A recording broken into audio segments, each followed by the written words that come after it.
hosts, the Bay Area Brawler, Skyler, Greenburg, and your Colonial Champion, Sean McCarty.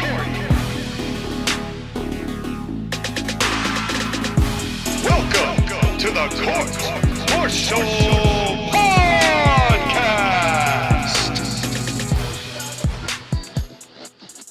And welcome to the Royal Rumble 2024 Pay-Per-View Premium Live Event Review. I am your Colonial Champion Sean McCarty, here today with two people you know so nauseatingly well. So much so that if I threw them over the top rope, they'd just get right back in anyway and say they weren't eliminated. But before we get to all of that, let me first say, holy hell, what a month this has been. And I am so appreciative that each and every one of you are still along for the ride. And the fact that we've gotten a month in and we're doing like good on 4 pay-per-views heading into 4 shows heading into February. Pats on the back for everyone, us, you, everyone who likes, shares, and subscribes and comments and switches the bell button to all. So that way, every time that we post something, you know, all of you people pat yourself on the back. You did it. And to finish their story is the man of the hour, the man with the power, too sweet to be sour. He is the Bay Area Brawler himself, desperately hoping at the time of recording that the NFL's kayfabe is wrong. Skyler Greenburg, how you doing, buddy? In the immortal words of Santino Marella, I wasn't ready. I wasn't ready. He wasn't ready, and I'm a little sad we didn't get a little Santino in the Rumble, given the circumstances, but we'll leave that to the man who still has him as world's champion. Because it is the man, it is the proprietor of TAW, the simulcasting snafu scissor man, because he just cuts the competition in half. The 1K killer, JoshAgeddon. How you doing, man? Scissorman! Not Yes. the Scissorman! Yes. And you're damn right, Anthony Corelli is my world champion over on South Carolina Championship Grappling. That doesn't exist anymore. The now defunct promotion, but he still has the belt. Yes, Yeah. absolutely. We couldn't pry it from his alive, warm fingers? Nope. Question mark. I am champion forever. I'm champion forever, Mr. JoshAgeddon a Sony. If he just shows up one day on TNA with a random SCCG championship belt, I will come. I swear to God. But also, Oh, come on, guys. Let's talk about things that are realistic. Also, real quick, welcome, ladies and gentlemen, to the Totally Awesome Podcast. I think this is either the 98th or 99th episode of the TAP. I could be wrong. Might be the 100th. Who fucking knows? My name's JoshAgeddon, Sean McCarty, Skyler Greenburg. We're all in the booth here talking about the 2024 Royal Rumble simulcast. And like you said, John, this month has been insane. Can we pump the brakes, please? I need help. Someone send help. Send me Anthony Corelli. Well, I'm not going to do that. Why not? But because I don't have his address. But the thing is, Oh, yeah, you're right, I did. there were a lot of people that were looking to address their championship aspirations tonight, and unfortunately, very few of them actually made it happen. The Royal Rumble 2024, in the midst of a whole lot of other context going on. If you would like to know what that context is, we just did a podcast about it. So if you want to take a look-see back at the channel, and don't forget to like and subscribe on the way over, and you will see it right smack diddly dab there, the most recent video we did, the news, all of the news that covers but is not limited to Vince's shenanigans and more, and states and all of that. It's all there. And if you want to hear our opinions on that. So with all that subtext going on this show, there was a lot of pressure for it to deliver, given the build. Let's start with Skyler. What was your overall impression of the Royal Rumble 24? Well, to me, the Royal Rumble has always been the most fun match concept in WWE, and it continues to be. I will say that this year's Rumble was very well built up to, and for the most part, it lived up to expectations. It was a good show. Not knock your pants off, but it was a good show. JoshAgeddon. Okay, real quick, I do want to say something real quick. Considering some of the things that happened on this show, there have been a lot of people that have been angry, IWC, because they're angry about everything. Don't care. Still don't care. Didn't last I have episode, don't heard- now. Literally, I have heard people say that this was the worst Royal Rumble of all time. Are you fucking high? Sean might be, Yes, but actually. are you as well? Where were you for the 2014 Royal Rumble? The 2015 Royal... Where were you 2 fucking years ago? Where were you anywhere in the 90s? This is not even top... There's been 37 of these things. This is not even top 20. It's middle of the pack. Was this the greatest Royal Rumble ever? No, that one also sucked. But still, this was not a bad show. And if you think this Rumble was the worst one ever, you're a fucking idiot. I'm not even going to respect opinions here. You are fucking wrong. You're fucking dumb.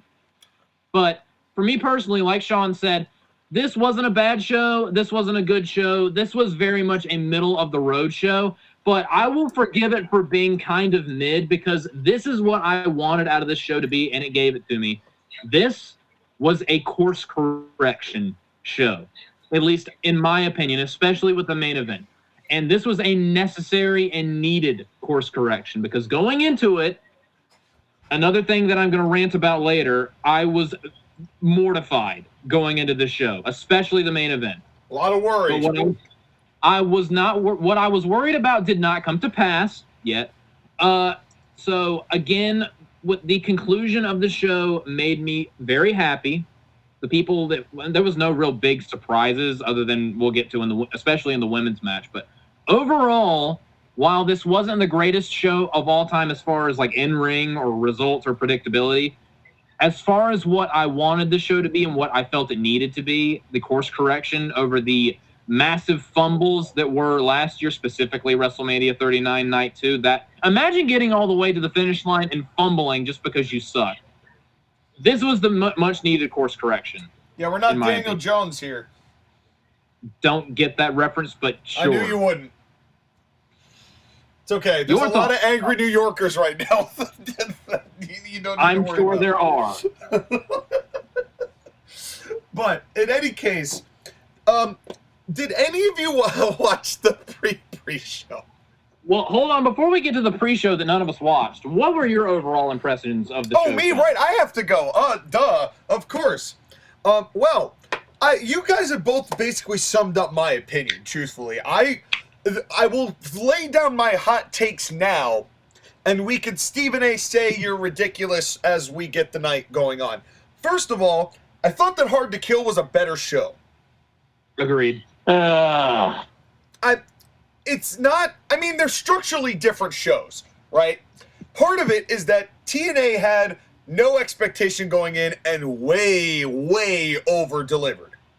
Agreed. WWE had maybe one of the best builds to a Rumble in history.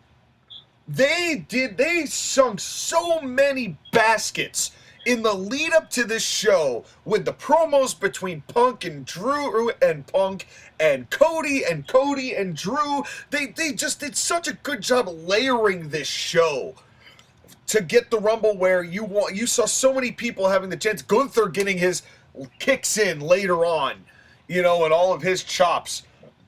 And they did such a good job of that I think this was one of those really well built to where the expectation was so high from everyone that no matter what they did on this night, it wasn't going to live up to the build. And that's a rare circumstance for WWE to be in. That's rare for them because they usually are the complete opposite of that. Remember how crap the build was to WrestleMania 31? I knew you were going to bring that up. I knew you were going to, because it's a great example. Because that's one of my favorite WrestleManias, because that Mania was baller, but the build-up was ass sandwich. It was so bad. It was so bad. Remember Roman and Brock tug-of-warring over the belt? The one that I remember, the worst part for me was, I don't remember what the context was, but it was leading up to the Rumble, and Ziggler had just been a tag team with who's-he-what's-its, I forget who it was, and they were talking Jack about Swagger. how you can eliminate the Rumble. No, it wasn't him at that time yet, I don't think, or it wasn't him in this particular moment, but Ziggler throws him over, and there was supposed to be this big move, and then he goes up and says, "I'm sorry, it's only because of the Royal Rumble, and if I toss you over, that means you're eliminated, so it's nothing personal. I just had to do that to show you that you could do that." And like way over explained it, and I'm like, oh my god. This is brutal. It was all brutal. And I vaguely remember that. But in any case, this was one of those rare instances where it was so well built that it couldn't possibly live up to the expectation of the hype. And that's okay. It doesn't mean that this show is a bad show by any means. It's just a vibe thing. So Hard to Kill and Royal Rumble are kind of apples to oranges in that respect. So you can't really compare the two. You can't compare the Royal Rumble to any other wrestling show because the Royal Rumble, because of the fact that it's the Royal Rumble, means it's going to have less matches. And the main matches of the show are the Battle Royals, a.k.a. the Royal Rumbles. Well, let me talk for a real brief second about... LA Knight. You mentioned that there's only 4 matches, or there was only, slower amount of matches on the show.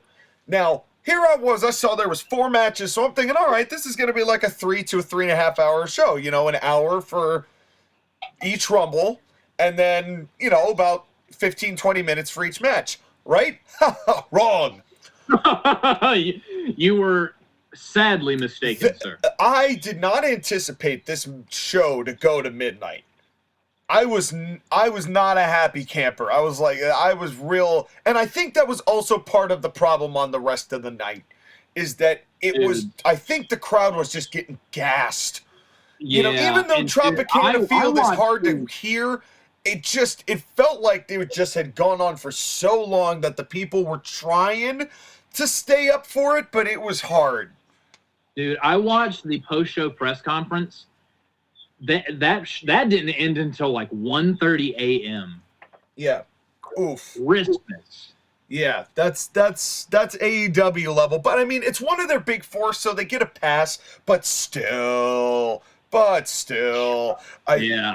While we're here, we'll mention this just so we can get through, because it goes throughout the entire show, but I just want to start at the beginning because, Tropicana Field is a good place to put a lot of people in, but the acoustics have always been terrible there.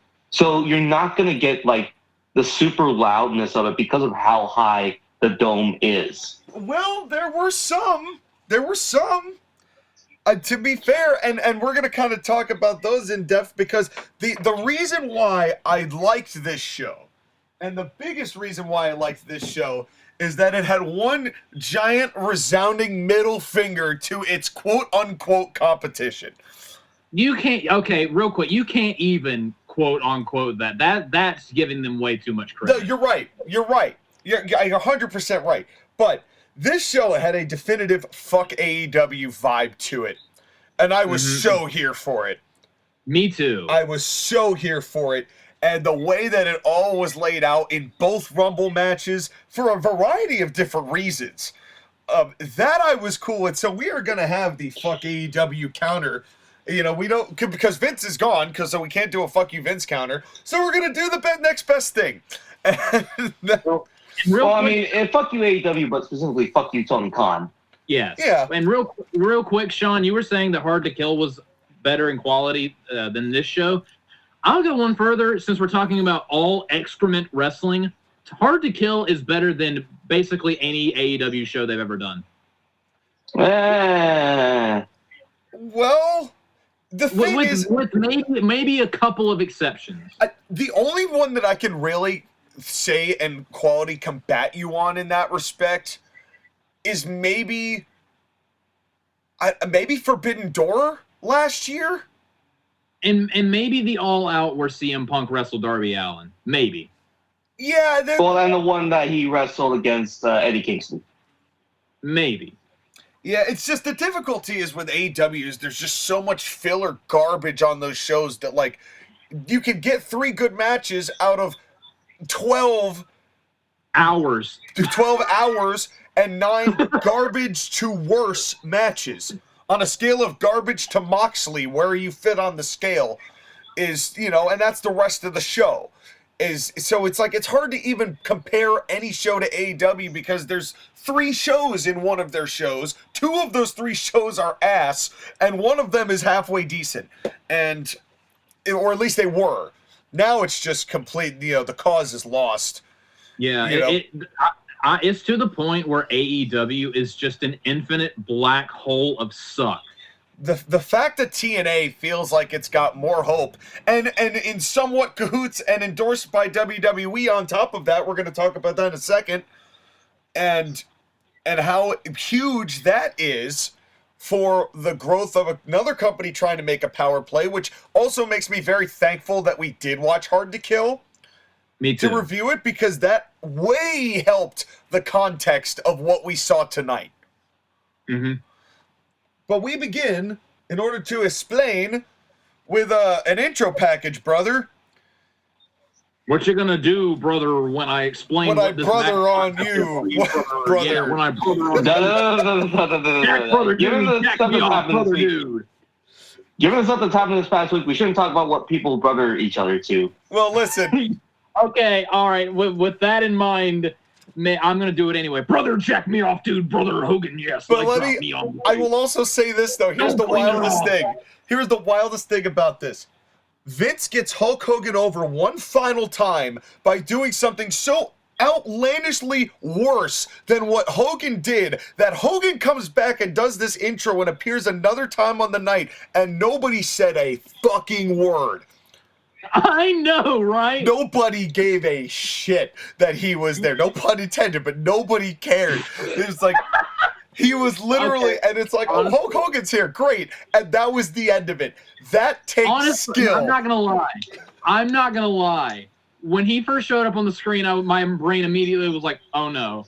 But then I was like, well, could be worse. Life is a complete Well, that's the thing, that he wasn't there in person talking. He was doing video packages. That helped. That did help. That did help. Although if he was there in person, he would have been right next to Titus O'Neil. Yeah, well... You ain't Little John, ho! The reminder that he is, in fact, not Little John, ho. Somebody call the police. Let's see. Please, yeah. The police absolutely need to be called. Yeah. Oh, man. God damn. Unironically. Seriously, like, Titus O'Neil, like, he's like, I'm not even joking, call the police. We need him right now. Call the police. That's too good. I'm not fucking around, call the police. You know what? With that in mind, let's talk about the women. If they need... Well, yeah. I'll tell you this, though. Just because you got going on Titus O'Neil, finest thing on that, then we'll go to the women's tosser. If the WWE needs a more positive poster child figurehead for that company right now, get Titus O'Neil on air. Not wrestling, just on air. He doesn't even need to be on TV necessarily, but just get him to a place where he is visible, because Titus is exactly the kind of image that WWE needs right now.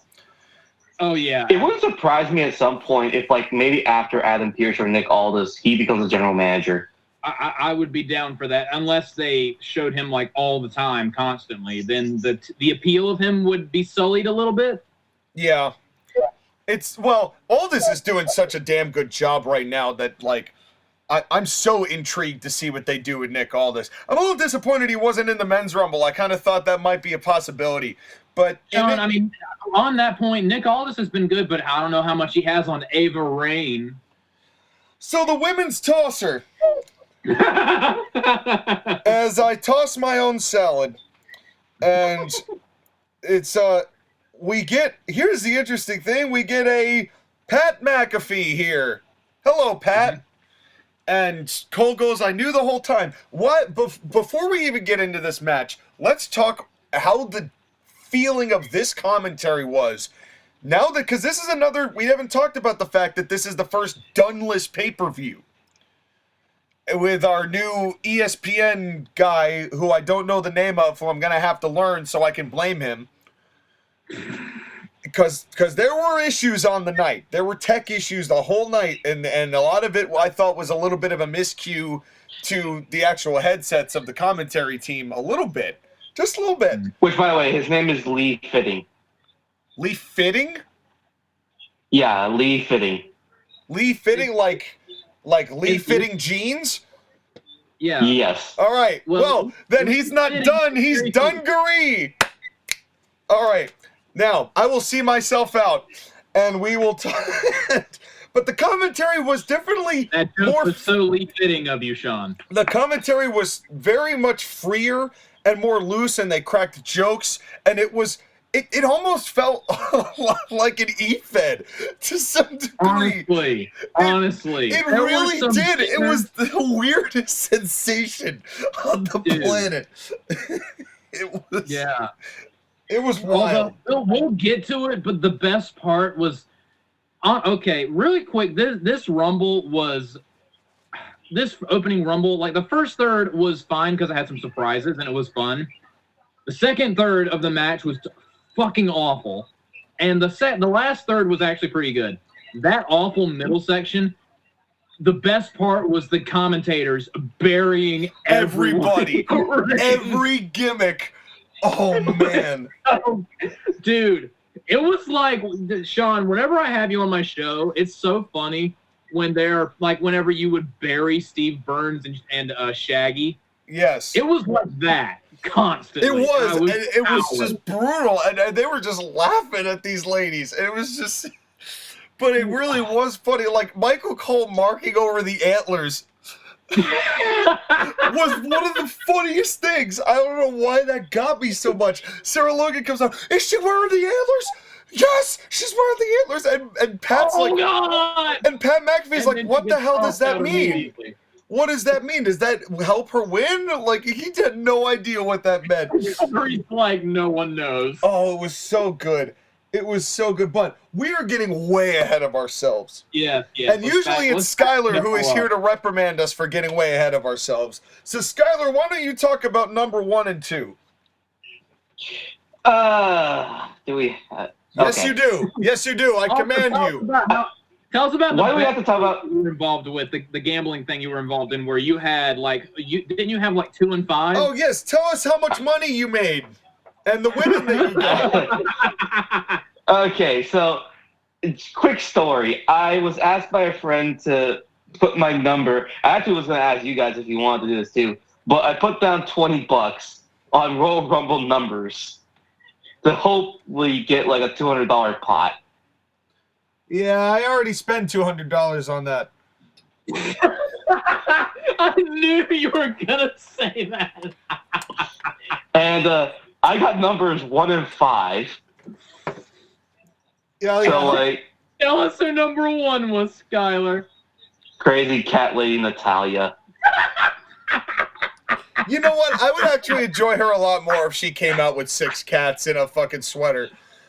I really would. God. I think that would be a good time. But yeah, I got Crazy Cat Lady and Natalia. And then number 2, surprise entrant Naomi, even though we all knew she was coming. She got a pretty good reception, though, down there in Tropicana. Real quick, Skyler, one of my favorite parts of this match is when it started and you were talking about how you wanted to know who 1 and 5 were because of the thing you were doing. Well, the thing is that I was driving from work and I was stuck in the car, so I was like, okay, can you guys just let me know who 1 and 5 is so I can get over with? Being the bearer of bad news for you is one of the highlights of my entire life. It was glorious. The second her music hit, I belly laughed. I had forgotten the pool altogether. See, I'd forgotten Skyler even did this. And out came Natty, and I'm like, okay, so they're going to have her in this for a little bit, but she has a 0% chance of winning this matchup. Sean, even that is generous. And then I looked back at the chat and said, oh, yeah, Skyler bet on that. And that was about as much as I got out of it. But Naomi coming back, she got quite a reception. Mm-hmm. And she was the Iron Woman of the match, and she looked pretty good. And as, again, my history with Naomi has been spotty, to say the least, she has improved a lot. I think that time in TNA really did her some good. Agreed. I really do. That year and change that she was really able to work some matches, you know, in a different environment with a different vibe and a different style. Like, sometimes you just need that little bit of time off, you know, to just put things into perspective. It can work wonders on you. And while she was in WWE, when she wasn't that great, in my opinion, she was kind of, awful. Under the previous regime, you didn't really see people improve that much. Basically, where they were at is just where they were going to be in perpetuity throughout the universe. Yeah. So, again, her leaving that bubble when she did was one of the best things to ever happen to her. Because, again, in the previous regime, you're not going to get any better. You're going to stay where you are at, or you're going to get worse over time. So she was actually able to improve somewhere else and learn how to do this better. And I am happy to say that I am rapidly changing my opinion on Naomi. Although she still has the glow gimmick. It's less infuriating when she's not terrible at wrestling. I can forgive it when she's good at wrestling. It's still stupid, but it doesn't make me seethe with rage and question Jimmy Uso's partner choices when she's not tripping over herself in the ring. I hope they let her use that submission move she's got. Oh, yeah. She did use it in WWE before she left. Yeah, but I'm sure it will be better now that she actually can, wrestle. Yeah. Mhm. Well, let's hope. But then we get one of the most annoying things. They do a shoulder tackle, and Natty does her trademark touchdown roar. Roar! No, she didn't do that. She put her arm, she did the field goal sign and went, yay! Oh, yes, like a Never baby forget that Tyrannosaurus Natalia Rex. is the original screaming is not a gimmick. That made me miss when she had a farting gimmick. Oh my God. Like that, remember that segment where Hornswoggle ran up to her, she farted, and he died? The more the more we reminisce, the more a lot more is gonna make sense.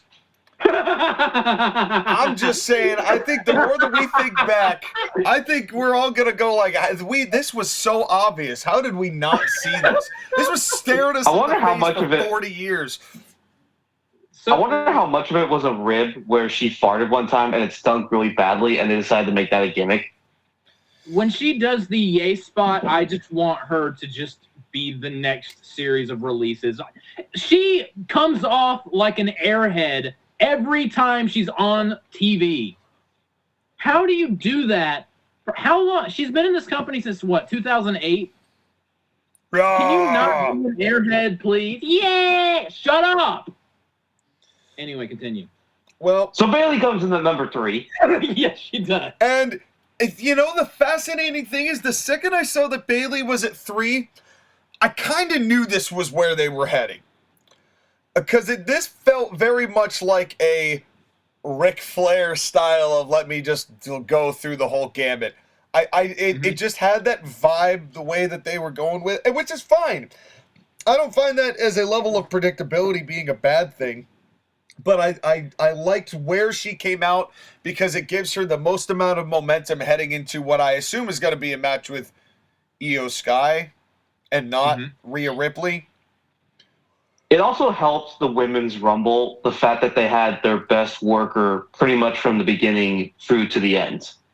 Mm-hmm. Yeah, oh, definitely. And it was really nice, and she was the perfect one because they definitely played a lot with her and all of the rest of Damage Control coming in and kind of working with Bayley, but not really. Dude, I really liked that they were had this whole plan, and then I was jumping ahead a teeny bit. The rest of Damage Control gets eliminated, so she has to fend for herself, and there's no way that they're not going to work that back into the story. By the way, when we get to the elimination of Kairi Sane, I need to talk about that because that was even though she failed, which I think was planned for that to happen. I still got to talk about that spot when we get to it. Well, right. Oh, hold on. We get the Candice LeRae, which is whatever, just filler. And then number 5 comes in. Well, before we get to number 5, I have to give Candice LeRae credit for her candy cane hair and her caw face. She did a code breaker onto Natty's back that I thought was pretty cool. Yeah, that's a backstabber, thank you. No, she did a code breaker.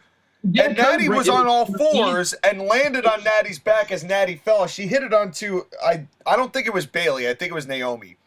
Yeah, she hit the double knee facebuster, a.k.a. the code breaker, on someone's face and did a senton on Natty's back, which was cool, but with Candice and later on Indy Hartwell, since they're a tag team, apparently, my God, it is hilarious to me how much no one gives a shit about these. No, nobody cared. I think people are just over the fun-colored hair, screams at clouds women. I genuinely think they are looking for more substance, because the people that got the most response were people that the fans connected with on a deeper level than just that. Yeah, the people even actually the commentary cared about was bashing that style. Yes, and even like just take that as a note, ladies. If you have one hair color, people will probably like you more. Yeah, one is fine. Pick one. Not 20. And then Skyler's second pick for the Women's Rumble, and this was the whole night. This was the surprise of the night for me. Oh, I loved it as well. Out comes, well, first of all, we hear Scott Steiner's sirens, and immediately I go, holler, if you hear me! And it wouldn't be the only time that night that Scott Steiner would get a mention. But... And then you did start hollering. But then, I said, let's talk about this, because Jordynne Grace, the TNA Women's Champion, the Knockouts Champion, I love that belt. That belt looks so goddamn good. That belt is gorgeous. She came out and she had a belt that looked better than most of the WWE belts. And she came in and lasted like 20 minutes or so. Yeah. She is so jacked. And she looked so natural in there with everybody else. And she and Naomi immediately started going back at it. So anyone who had seen Hard to Kill, which Triple H did because he was there. And not even that. I watched their rematch on TNA Impact like 2 days before the Rumble, and they referenced and made their feud in TNA canon. Yeah. My brain broke. Yeah.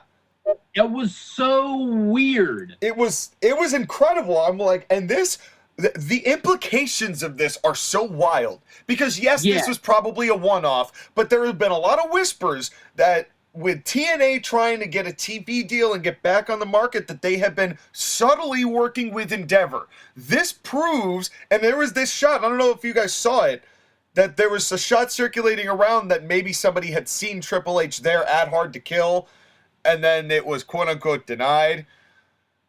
This proves that he was there. Or at least watched. And what it also means that if WWE is endorsing what TNA is trying to do, that means that they are trying to get TNA to a level that they can be considered respectable. Because this was a firm pat on the back for TNA. And simultaneously, a suck my dick to AEW. Yes, our fuck you Tony Khan counter is at 1, and it was so great. I loved this so much. It was so hilarious that they could not stop saying TNA for like a solid 10 minutes. And never once did they mention AEW. Nope. Didn't need to. Well, here's the thing that like people are going to be like, well, what makes this any different from when Mickie James showed up 2 years ago? Well, the first thing that changed is the fact that Mickie James was always a WWE original product. And yes, she went to TNA, and yes, she was working with TNA, but she was on a verbal agreement with them at the time. And while it was cool, it didn't really further anything. It didn't really lead anywhere. And yes, Naomi came back, but they didn't mention that her name was Trinity in TNA, so it's not like it like super mattered. Jordynne Grace is a TNA original coming to WWE and then mentioning her matches in history in TNA in WWE. That almost never happens. The last time it happened was with AJ Styles. Yeah. Yep. Yeah. Again, mind-blowing. It was incredible. I had no words because it was. And the other thing too is, if you go back to Hard to Kill and you said it, Jordynne Grace is probably better than 75% of the women's roster. Sean, I think you were hedging the bet if you said 85%. Yeah, this match also kind of highlighted that particular issue. Well, at the time, I didn't think we'd get proof. Like I said that just whimsically. Like little did I know that 2 weeks later we were going to get a chance to test out that theory. Which further proves that somebody in WWE is listening to our podcast. Honestly, I'm about to swearing to God, one of you 315 motherfuckers out there works for WWE. You can't hide from me. Dude, we're still waiting. I still demand the royalties, damn it. We're still waiting on Roman Reigns to come out at WrestleMania 40 wearing blue underwear. Yeah, well, we'll see. I will come. He hasn't stopped wearing red underwear since we pointed it out initially. Anyways, Indy Hartwell comes in, and then she does the thing with Candace. Speaking of multiple colors, Joshua, what were your words to describe Indy Hartwell when she came out? Less interesting Rhea Ripley. That would be correct. It is. She's Rhea Ripley minus everything that makes Rhea Ripley awesome. She's a tall Australian nothing. Okay, fine, whatever. And then we get Asuka. That sounds like a mixed drink. Niall. Can I get a tall Australian nothing on the rocks, please? Yeah, honestly. I'd rather have that than watch her on Raw. It's just ice. And it's literally, can I have a cup of ice? Right, but then again, we get Asuka, we get Ivy Nile, we get Katana Chance. Okay, whoa, let's back up a second. This girl, Ivy Nile. Did you know that green is the color of ivy? I'm a plant person. I've done plants. And this is the part of the podcast where me and Sean might have a little bit of a difference of opinion. Although girl, he's not entirely wrong. This girl was not ready for television. That is the point I'm making here. I'm sure this girl was scared to death. This was her first time in a huge stage in the biggest company in the world. So, I'm not trying to knock her, the person, but ho Nelly. She did not look great. No, and it was very. It first started with her not successfully lifting up Naomi, who is not fat. Yeah, and she's supposed to be this little 5'4" powerhouse, basically Layla Hirsch without the Russia, and she goes to lift her and she can't do it. She just she arches her back and she has to go and relift, and it just looked bland. And then they tried to do a double suplex botch or a double suplex thing with Jordan Grace, and then Jordan had to just sit there and wait as Ivy Nile got her up and wait a second, and Jordan's literally sitting there going fucking really? And she's I literally saw someone in that spot reach over and drag them into position, and I was like, that was a little noticeable. Yeah, I'm and Jordan was the woman who doesn't even go here, and she's sitting there staring daggers at this girl, and then got her up, and for God's sake, she barely kept it together for that stalling suplex. Jordan's sitting there needing a cough drop. And I like Ivy Nile, but this was not the best showing. She's had several matches on Raw, and she actually looks decent on Raw, but those are one-on-one matches or tags.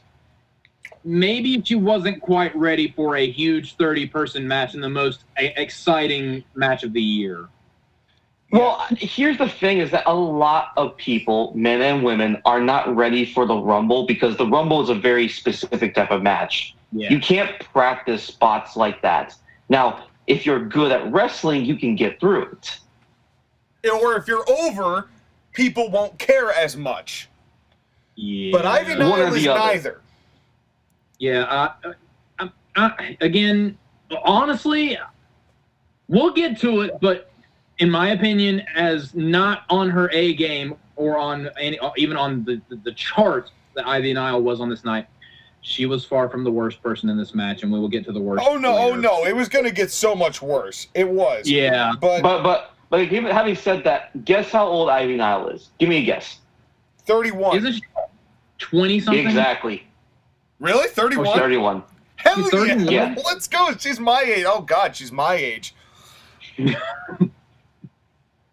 Well, see, Sean, at least she made it to WWE. What are you talking about? Yeah, I was about to say, did you see Sean's workout photo from earlier today? I have been going to the gym, Sky, so I don't know what you're talking about. I was turned on. Good. That's why I posted it. So anyways. Well, But you can tell, again, just by how different Jordan Grace is compared to Ivy Nile. Jordan Grace is 27, and she looks like a better version of Ivy Nile. She's 1 year older than me. Yeah.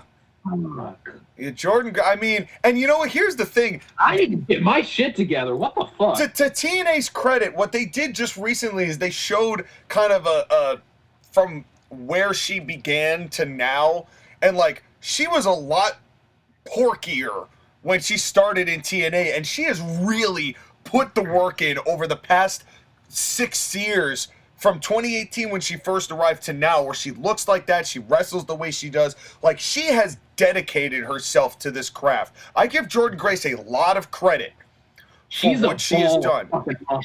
She is exactly what you want in a women's wrestler. That dedicated to her craft. Exactly. And she looked great in this match. She did. And she was not the one who was on her own against the wall. and here came Bianca.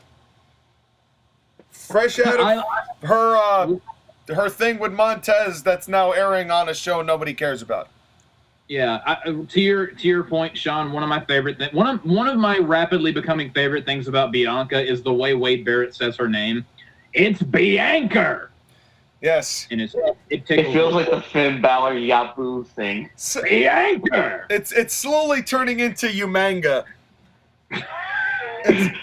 We're getting there. We're getting there as far as the lore of it, but she looked good too.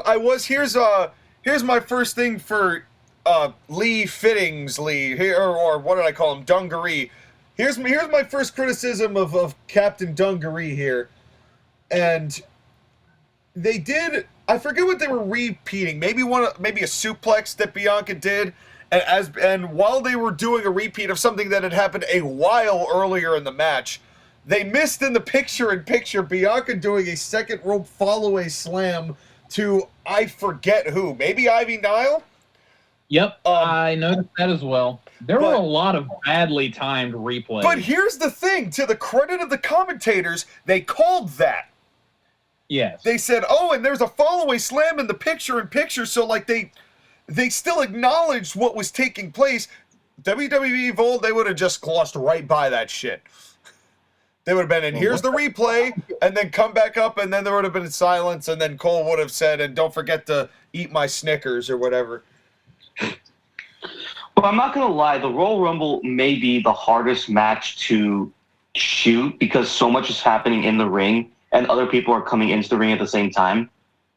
Well, the thing is, one of my criticisms overall on the night, and this is, I don't know if it's anybody's fault. I think it's just a victim of having done 37 of these or whatever the number is. There's a lot of very obvious just laying underneath the ropes that takes place. It's become kind of like when the ring gets filled, it's not like action's taking place everywhere and they're all trying to fight. There's a lot of just sitting and laying around and waiting. And it's we need a Rumble to happen where there's a lot more eliminations that happen a lot more quickly. So there's not so much just lying around doing nothing. Or just get more proactive at just figuring out something to do that isn't in the coordinated plan.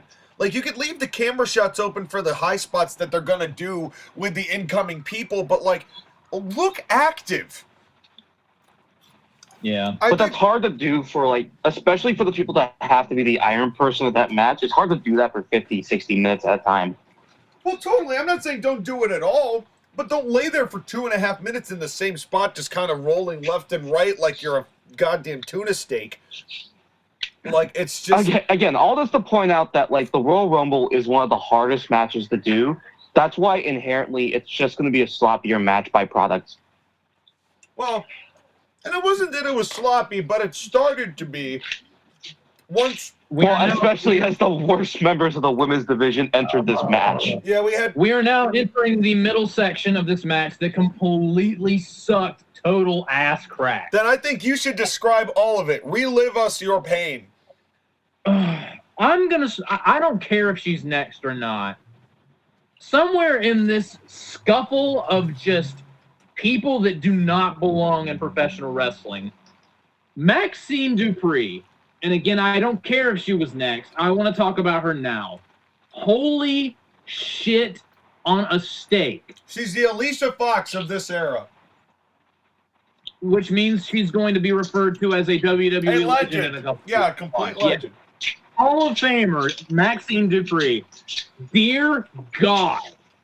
Yeah, she was Maxine Dupree had the worst Royal Rumble performance I have seen in a long-ass time.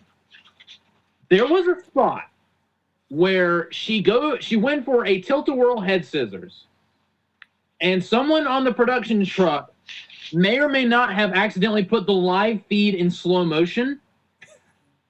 Dear God, the slowest head scissors I have ever seen in my life. It was hard. And after this failed abortion of a move took place, she looked at the hard pan and went, "Thank you!" And someone was like, "That looked horrible. Let's try it again." So they tried it again, and it looked even worse. It went even slower. And then after the move went worse and happened again, she got up, looked at the hard camera, and went, "Thank you!" It sounds hilarious when you say it. It wasn't good, folks, but My God. It does sound hilarious upon your description. I have never related more to that guy in the SpongeBob SquarePants movie who went blind looking at King Neptune's bald-ass head. There is not enough bleach. There aren't enough forks to jam into my eyes. Maxine Dupree. The new Ash by Elegance. No. Dana Brooke has never done anything this grotesque. Wow. Holy wow.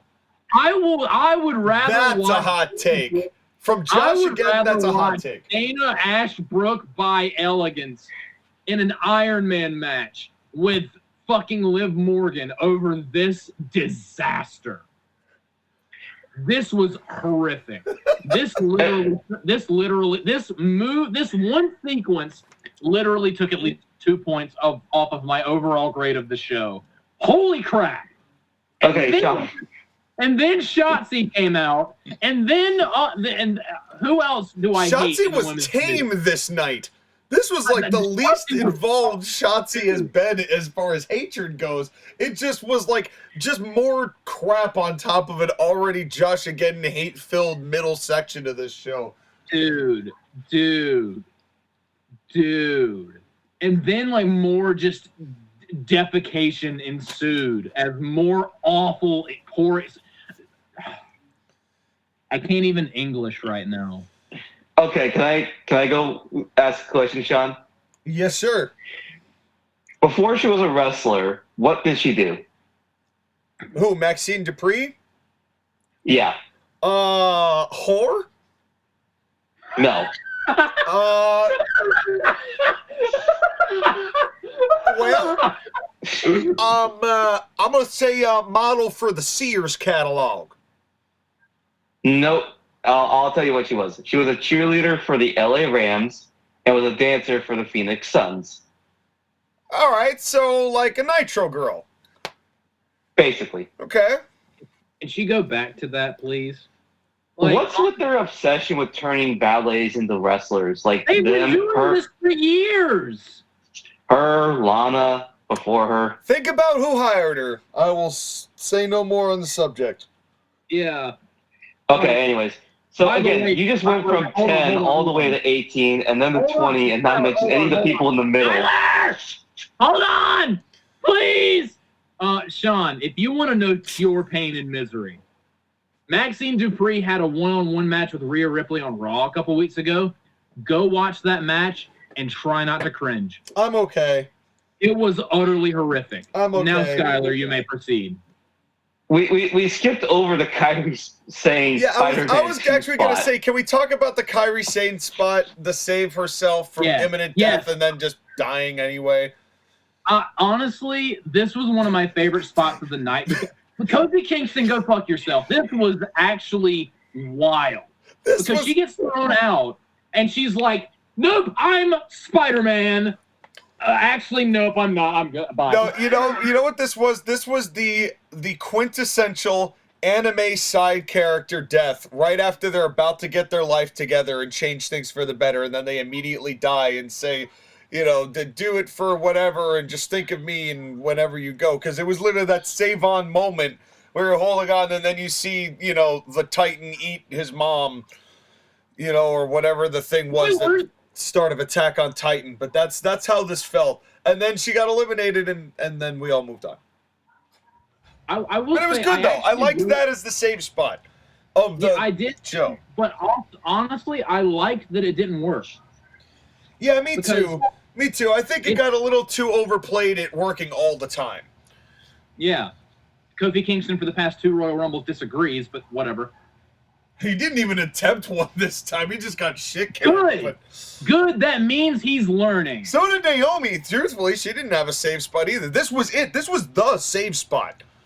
Yeah. Like, to the credit, and that was really well done. And then right after this, we forgot about Chelsea Green. Okay. Yeah. This is basically both Iconics in one girl.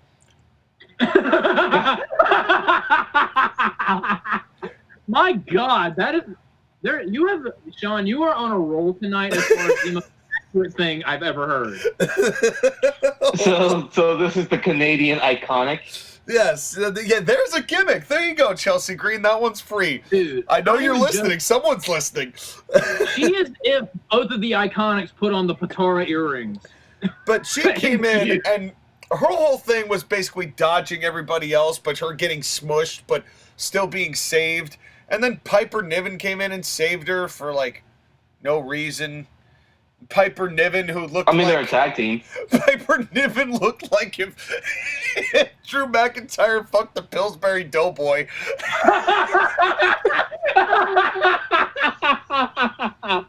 My God. But I am happy that she's Piper Niven now and not Dewdrop. So they're in glass half full. God. Glass really half full. And she was... I had no problem with her in this matchup. She didn't really do anything. Well, she accidentally murdered Chelsea Green repeatedly. Yes. Because it ain't funny.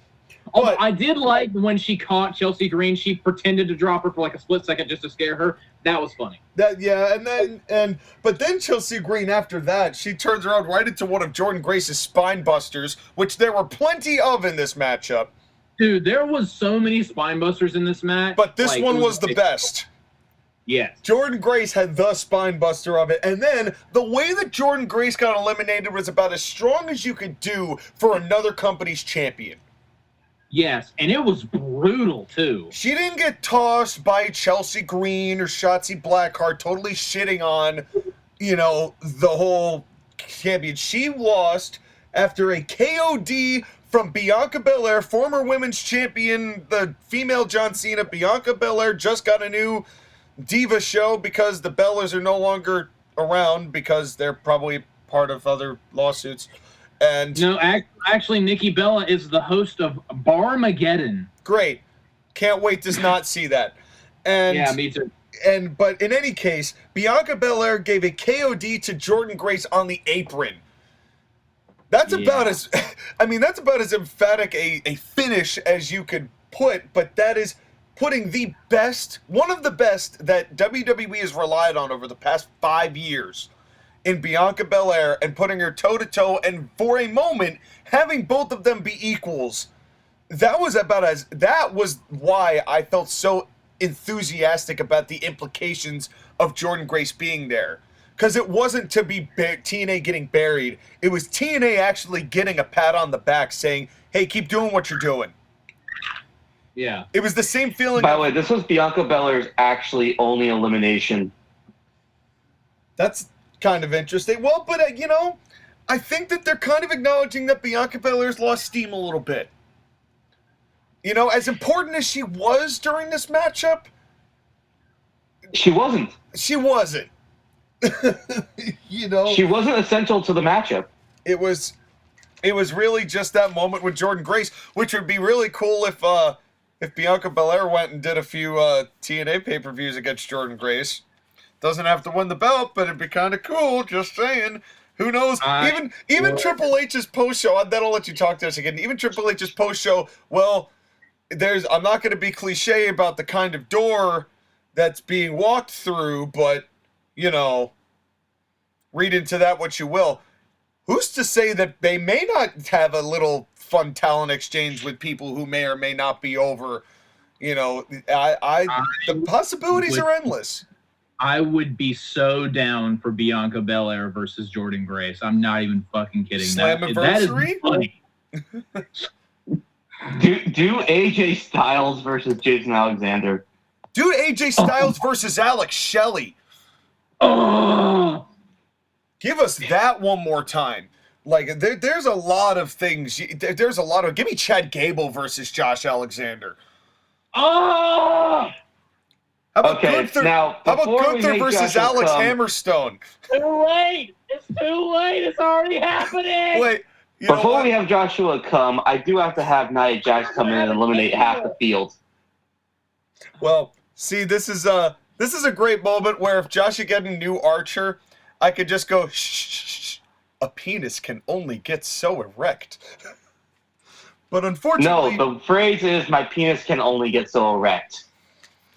Well, It's hard to have an erect penis when you don't have a penis anymore, but continue. I don't know what that... So, I don't even know where we are in this match. Xia Li, But again, Nia Jax shows up and destroys half the field. was that before or Okay. after Xia Li gets there?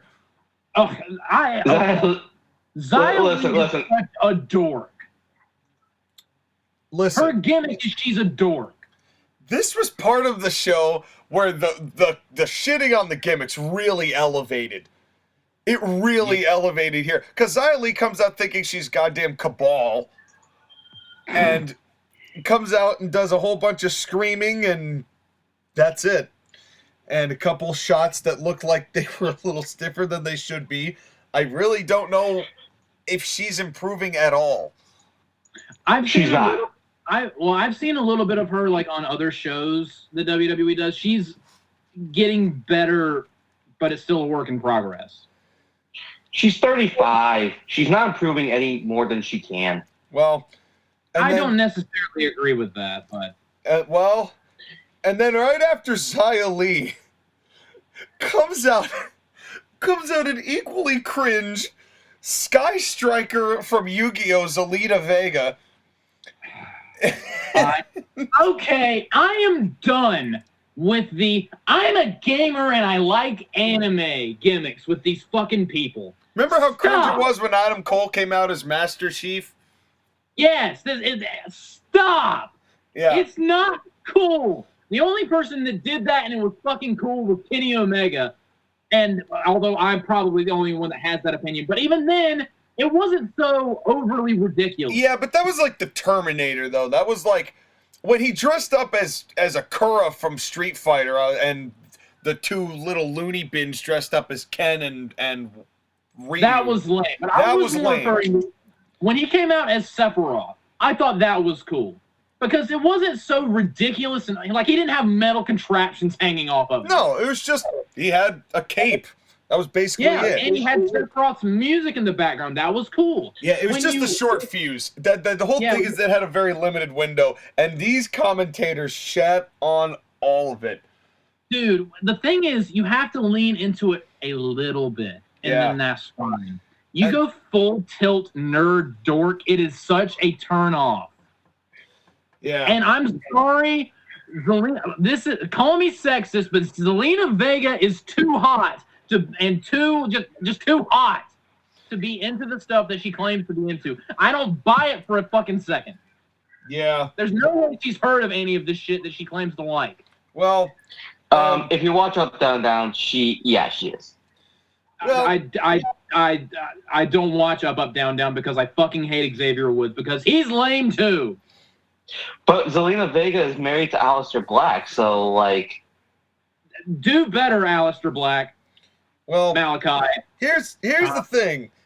Then we get maybe one of the best points of commentary on the night because your girl Maxine Dupree does the reverse worm or reverse caterpillar is what they said. As if things couldn't get bad or worse. But then Pat says, "What do you call a reverse caterpillar?" And Cole goes, "The larva." And they both just cracked up like nobody could say anything. It's like, oh my God, Cole. It's like Michael Cole is still the mayor of Shire. yes, Yeah. he is. But you know what? He's getting to be himself.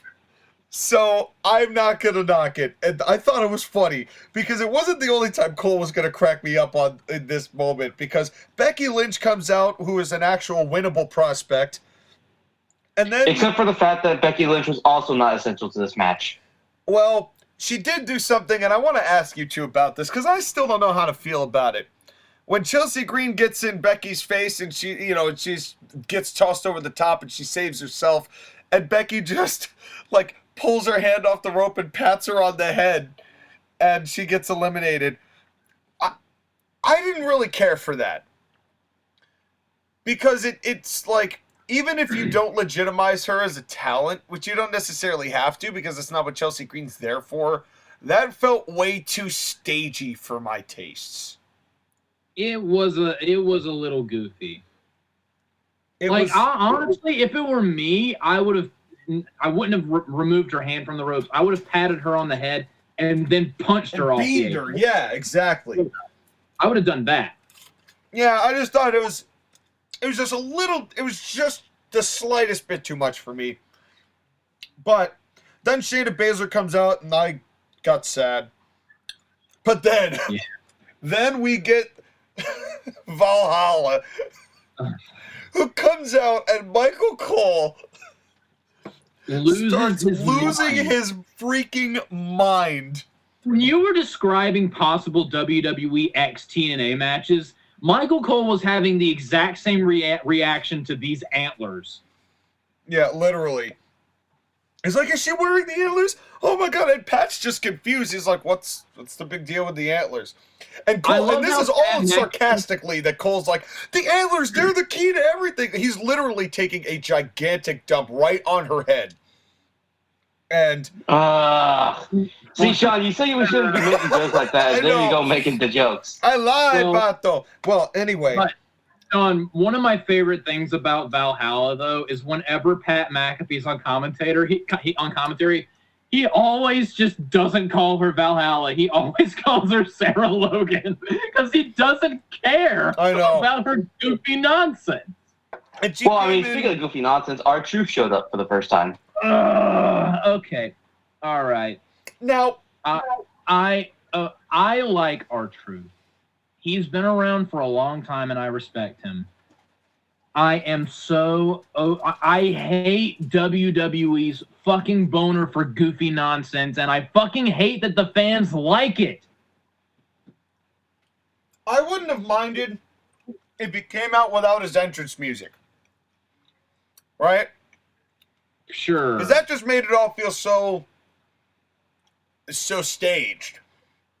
If he came out genuinely thinking this was the men's rumble because he's just had one too many tabs over the course of his lifetime, fine, I can deal with that. But didn't you like the bit with Adam Pearce?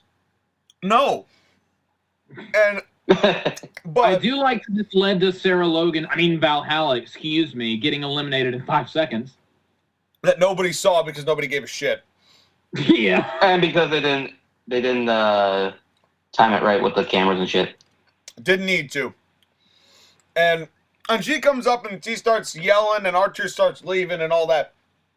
This part was cringe, but the fact that R-Truth got the pop he did later because he did this kind of made me okay with this at the end of the night. I'm like, it shouldn't have. It's stupid. It's WWE stupid, but the fact that R-Truth came out later is like, I don't know. I'm happy you feel that way, Sean. That's my feeling. It's like I really like R-Truth. I agree with both of you. He's in some of the cringiest stuff that WWE has done. Although I will admit, the thing of him a couple Monday Night Raws ago making tons of money selling merch, and the Judgment Day that hates him, and they're like, "You're not part of the group." All of a sudden, they're kind of okay with him because he's giving them lots of that. That's the kind of funny that I find acceptable. Yeah, it's just hit and miss with him. Yeah, that's the thing. But at least he's not chasing around a fucking clock belt anymore. No, thank God. Well, here comes Skyler's girl, Roxanne Perez. And, well, first we get mentioned in Zoe Stark. Yeah, I didn't care about either of those two. Then comes Skyler's girl, Roxanne Perez. Now, why is it that it seems like the worst... Maybe JoshAgeddon pointed this out. The worse wrestler you are, the more face paint they give you. Yes, exactly. I mean, it's not even that Zoe Stark is bad. It's just she's... Like Indy Hartwell is less interesting Rhea Ripley. Zoe Stark is less interesting Jordynne Grace. Zoe Stark was given the chance to sink or swim after Trish left, and she sank so fast that she literally blew up more than the module that did a couple of years ago back in the deep sea that I can't remember the name of. Dude, how about this for a comparison? Would it be correct in saying that she's kind of like the female Austin Theory? No, because Austin Theory had the potential at one point. I was about to say the same thing. Austin Theory had a golden egg. Austin Theory had a golden egg. Zoe Stark laid a golden egg. But, anyway, then Nia starts cleaning house. And it gets to be that who's going to take Nia over the top rope. You know, the Big Show's position. Yes. And to the credit of Nia Jax, she was not bad. I will give her this. As much as I despise the fact that she exists on planet Earth, she's really good at getting heat. Yes. That's why she's around.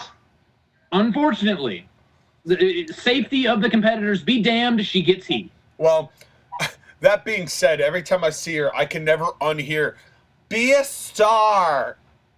Or my hole. Yeah. There was a... they had a "Be a Star" campaign. They had Nia say it and the crowd booed.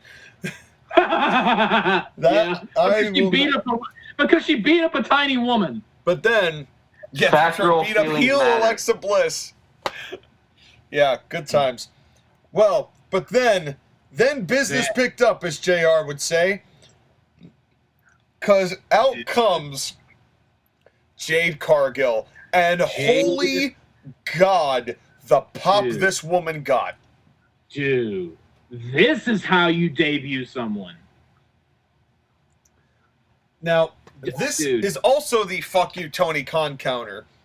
Absolutely. Because how astronomically better in such a short amount of time, even though they have really taken their time with her, very obviously we know why. Yeah. But how much better did Jade Cargill look that night than she has ever before? Let me put it this way. You know how you hate her ostrich kicks? They look way better now. When she gave one to Nia Jax and it looked good. Yeah. That's all you need to know. Yeah. And when she picked up Nia Jax with one arm, by the way, it was wild. And boy, they did it. They did it exactly right. And this is what made me really think, oh, they're sticking it to AEW on this show. Mm-hmm. This is where I got the vibe of, oh, they're gonna make sure AEW understands just what the pecking order is in wrestling today. This was a gigantic troll job from WWE. Was this show? And it was a masterclass. Whether they admit it or not. And the pop was thunderous. Yes. I couldn't believe how much of a pop Jade Cargill got. They gave her, brilliantly, they gave her the Antonio Cesaro eliminating the Big Show spot. Yeah. And I will say this to her credit, too. Jade is one credit that Jade has always had, even in AEW, is she has always carried herself like a star. Mm-hmm. She's always acted like she is a huge deal. And the fact that she already had that demeanor really helped her presentation. What do I always say? Presentation is key. This is a perfect example of that. She made me pop after she slammed Nia Jax and then was like, "Get your ass up." That popped me. Who would have thought we'd be saying this about Jade Cargill? If we had told our former selves, having watched the Jade Cargill matches we saw in AEW, if we said to our past selves at that time, Jade Cargill is going to get maybe the pop of the night at the Royal Rumble in a couple of years, what would you have said? Stop smoking. I would have asked you how high you were. Stop smoking that, whatever you're smoking. Yeah. And yet, here we are. What is this timeline?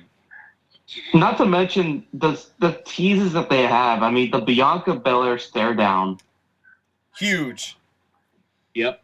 That's another match that I need in my life. The Jade Cargill, Becky Lynch stuff. Yep.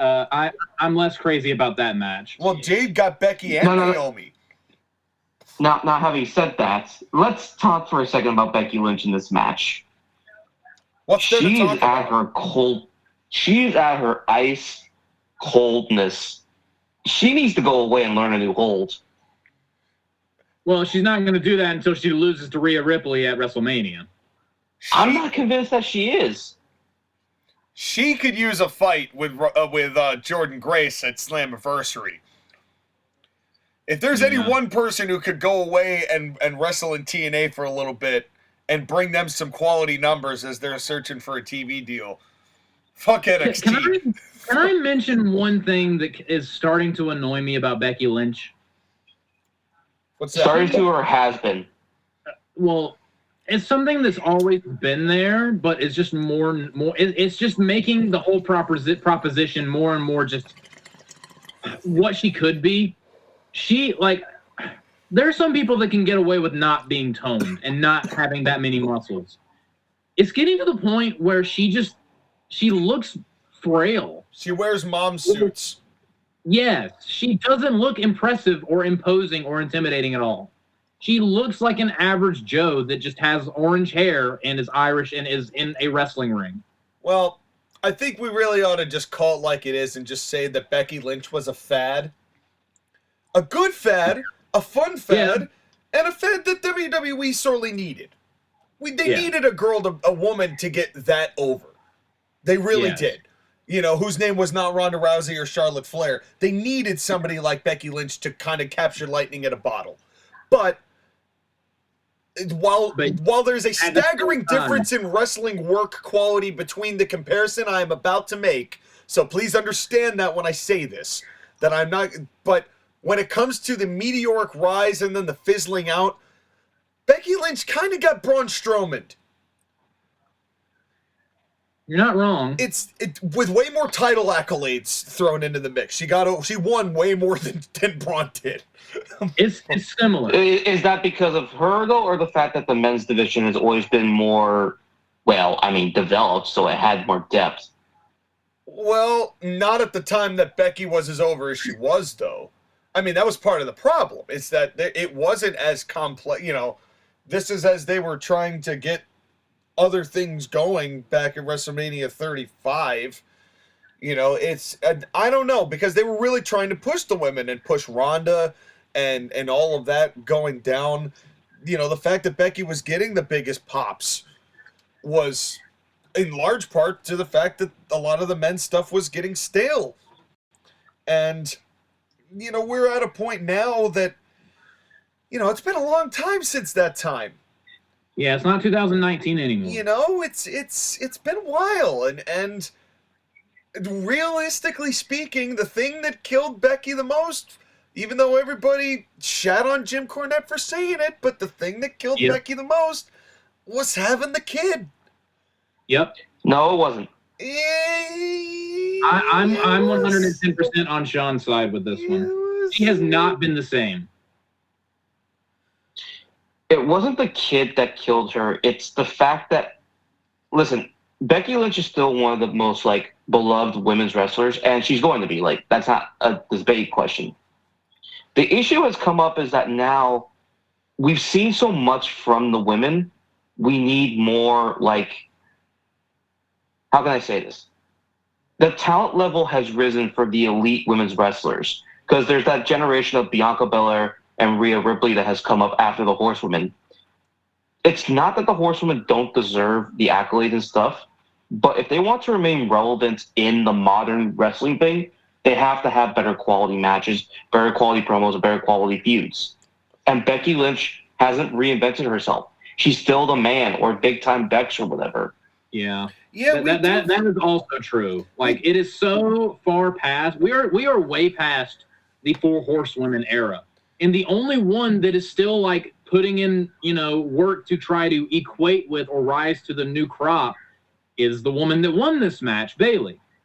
But I mean this to say is that, like, when you look at, like, Bayley, she's still changing stuff about herself. Exactly. She's still reinventing her gimmick, maybe not necessarily changing the full flavor of it, but changing it enough to where she is not doing the same old shit. Yes. Right, yeah, and that's actually a good point, Sky, because what different has happened with Becky? She had a baby.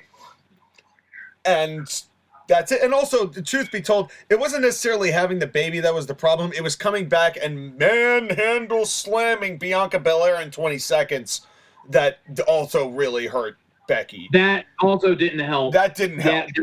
That very much did not. Because the fans were really ready to cheer Becky, and that was not the direction that they were really looking to. They didn't want to boo Becky when they made her a heel. She got a thunderous pop when she returned, and then that happened immediately. Yeah. And that kind of sucked the energy out of it. And that's really what did the damage. I don't want to blame the kid. I got to blame the booking, where the blame always belongs. Blame the booking of the kid. Yes. So, but in any case, Jade Cargill comes out and... You could actually make the argument that the kid was not the problem either, because that was at a time when she was also kind of getting stale and allowed her to go away and learn a new hold. Yeah, well, giving the belt to Asuka didn't help either. Yeah, she went away, but she didn't really learn a hold. Well, I mean, she became Big Time Bex, and she at least reinvented her gimmick at the time. Yes, she did. So at least it was something. She learned the manhandle slam. Yeah, she learned a good new hold. But she came back as sad 2009 Marilyn Manson, and that was not great. No, it really wasn't. So when she got eliminated by Jade, as did Naomi, I wasn't that upset. And then right after that, Bianca and Tiffany Stratton get out because Tiffany holds Bianca's hair. And this is the first real time that Bianca's hair being used as a weapon worked. Yes, and also real quick, Tiffany Stratton looked amazing in this match. She looked better than Roxanne Perez, and she's ready to be on the main roster. Abso-fucking-lutely. She showed up. Goddamn Ludwig Kaiser. Lucky son of a bitch. Well, he's a pretty cut man himself. I think they're both lucky. Yeah. But anyway. So they get eliminated, and then we finally get to the final of these individuals, and Bayley eventually gets the win. I thought that there was a lot of really clever spots. We've yet to mention number 30. We're glossing over some real quick. Do I have to? Oblivion is a show on CIW. Can we just leave it at that? No. Please, talk about it. Please, no. Don't give me Liv Morgan. Honestly, okay. Since I feel like I'm the one that hates her the most. Can I have the steering wheel for a second? Sure. Before you do, let me just say that this woman beat Ronda Rousey 3 consecutive times. In retrospect, good. So we're all like, okay, number 30's gotta be Sasha Banks. It's gotta be. Although there were some people, we never thought about this, but there were some people who were speculating it might be AJ Lee, which would have been cool. It wasn't going to happen. But not yet. Not yet. We'll just say not yet. What happened was people were expecting, something other than what we got. And when Liv Morgan came out, the crowd literally went, ah! Oh. Yeah! Oh. Do you remember a couple weeks ago when they were like, a former WWE champion is coming down to the ring right now? Jinder Mahal's And music hits, and the whole crowd goes, "Oh!" Oh, it was. Yeah, but the difference was that Jinder Mahal were supposed to boo. Yeah. I would rather watch Jinder Mahal than Liv Morgan, but Me But that's too. the point, is that we're supposed to boo Jinder Mahal, and the promo he cut was very good afterwards. It was the fact that they wanted us to root for Liv fucking Morgan. yeah, the reaction of the crowd was hysterical, and I booed. But as much as I detest her, as much as I feel like she shouldn't be a professional wrestler, she should be a stripper on Twitch. With a wiffle ball bat. With a wiffle ball bat. Yeah, all the fun things you can do with a wiffle ball bat. They Stripper could probably on get you Twitter banned with a on wiffle ball bat. They're loosening their terms of service, but that's a different can of worms. She did not look bad in this match. She wasn't in there for very long, and that she didn't have all that much to do, but she didn't look terrible. She was only there for 6 minutes. If you give her a longer time, she would have been worse. That is true, but I've seen her in shorter matches, and she still looked awful. So in this, But the fact that she was put in this position to be the returning star and nobody gave a damn. Sucked ass. I agree, but I was expecting her to go in and just stink up the joint, and even though she wasn't given enough time to, she didn't, and I will say, okay, thank you for not sucking in this particular instance. Well, What a backhanded compliment. well, here's the thing. At least to the defense of Liv Morgan, there was a reaction. I will never forget the year that Dolph Ziggler came out at 30, and there was literally even the crickets shut up. The crickets died. It was, you could hear them breathing in the ring when he came in. It was, I've never heard that much silence for a human being in wrestling ever. Well, You could hear the traffic outside the building. well, I take that back. There is somebody on this night who matched that, but we're gonna get there. But Liv Morgan at least got a reaction, even though everyone was really disappointed. But it didn't matter because Bayley took care of business. In a really cool way. Like, this is a really cool elimination of Jade Cargill where I don't know how they did it, but like, god damn it, Liv Morgan. I don't know how they didn't fuck it up. Well, explain easily it for the could've. people. What happened? What's the buzz? Tell them what's happening. So all Well, of them are on the apron, and they're fighting, and I'm watching, terrified that they're going to give the win to Liv Morgan. So I'm screaming at my monitor. So basically, Liv Morgan somehow does the name of one of Sean's pay-per-views to Jade Cargill off the apron, and the split second that Liv Morgan is like, yes, I got the elimination. Bayley from behind. Actually, one thing I loved is as she's doing the move, you can see in the corner Bayley jumping back into the ring, strategizing, because in kayfabe, Bayley's a genius. And the second that Liv celebrates, Bayley kicks her in the back right off the apron and wins. That finish, 2 thumbs up. Well, to the defense of Bayley, she might actually be a genius in real life too. But just Agreed. This finish was awesome. Yeah.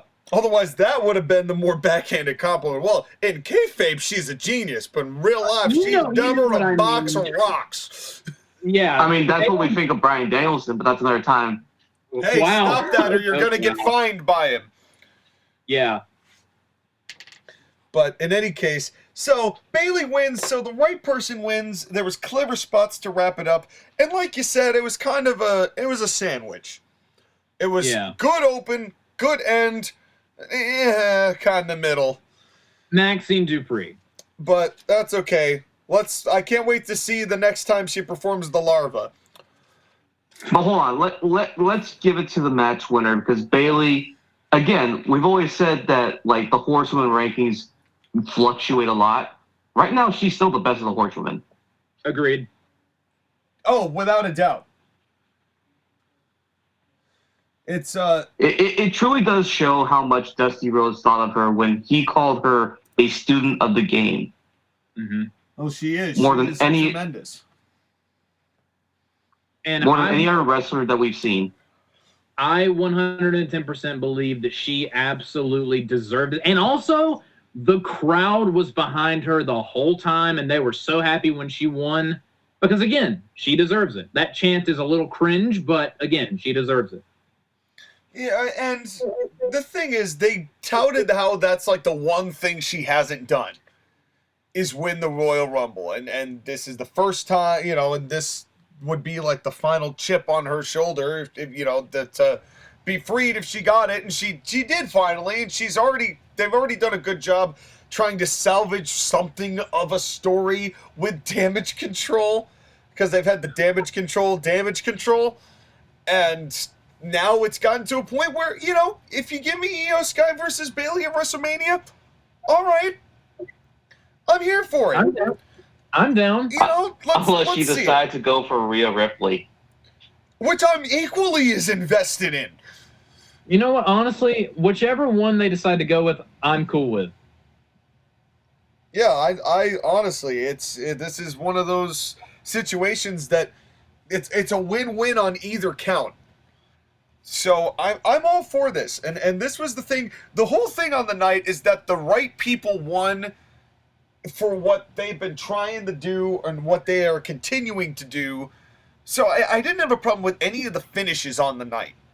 Yeah, really, the thing about this show that was great was the way or who won. Not so much the matches, although the matches varied in quality at certain points.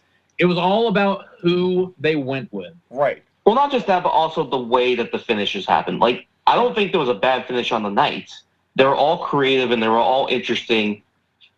It's just your mileage varied depending on things. I agree. You know what's fascinating is if you think about the way that Triple H is trying to teach the audience how to appreciate his product, because I think about a Jim Cornette quote, booking is not giving the people what they want, it's giving them what you want them to want, and if you're good, they'll want it.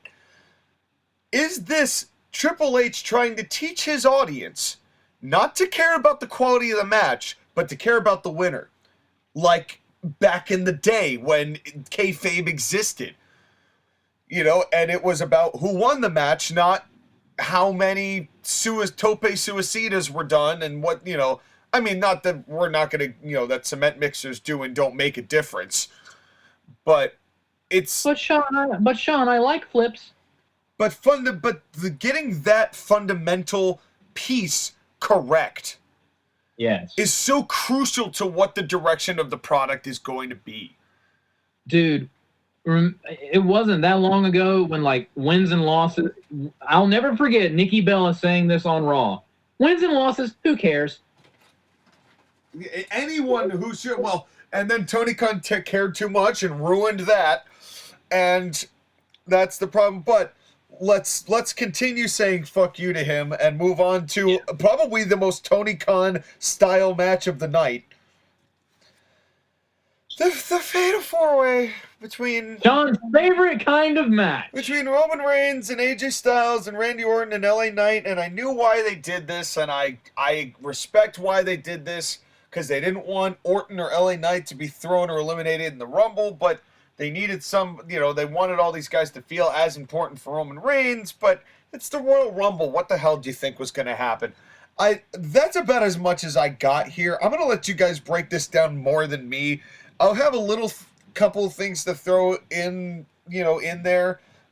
Just mention Sam Irvin for me, will you? Okay.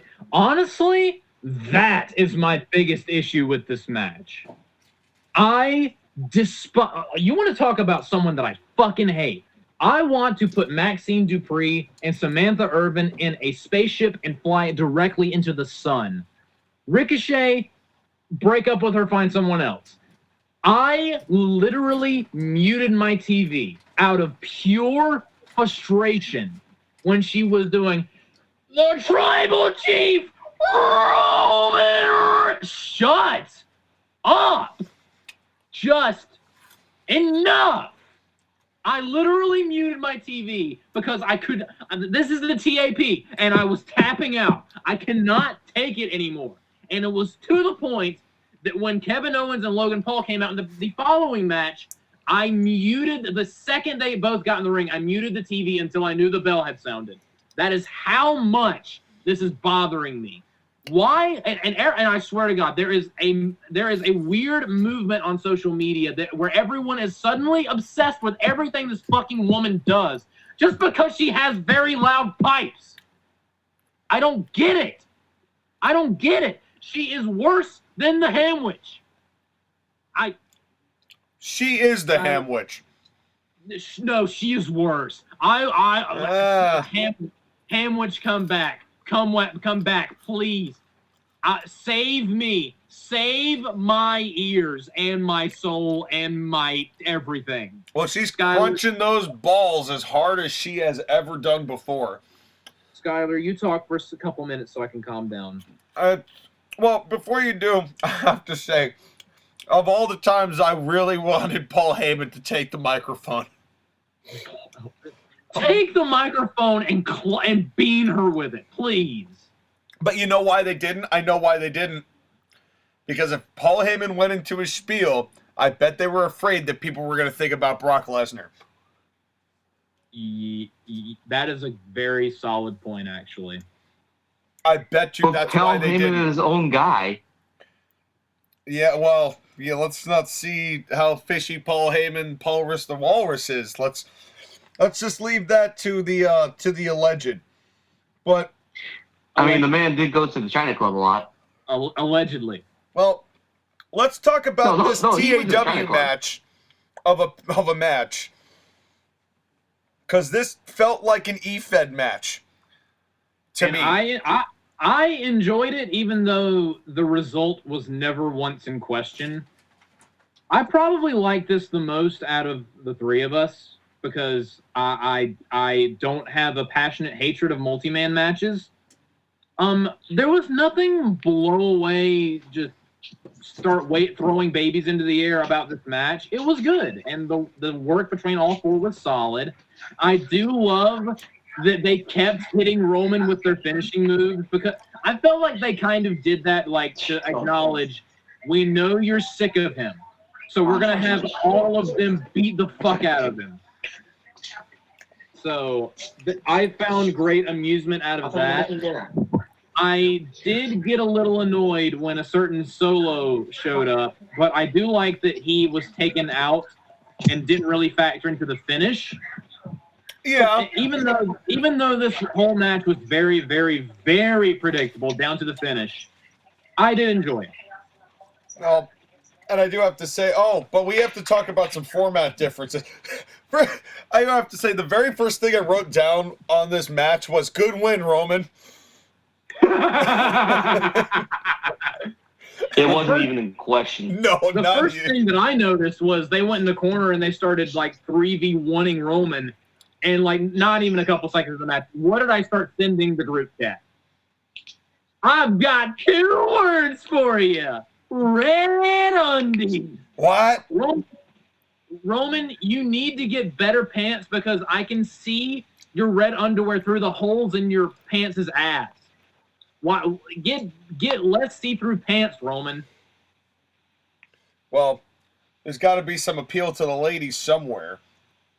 Although I will say during the entrance of Roman Reigns, when Michael Cole starts lifting off matches that he's won and Pat McAfee's what? Yeah, Pat wanted Cole. Well, he wanted Cole so badly he repeated Hell in a Cell. He's like, the matches including Hell in a Cell, what? Tables, what?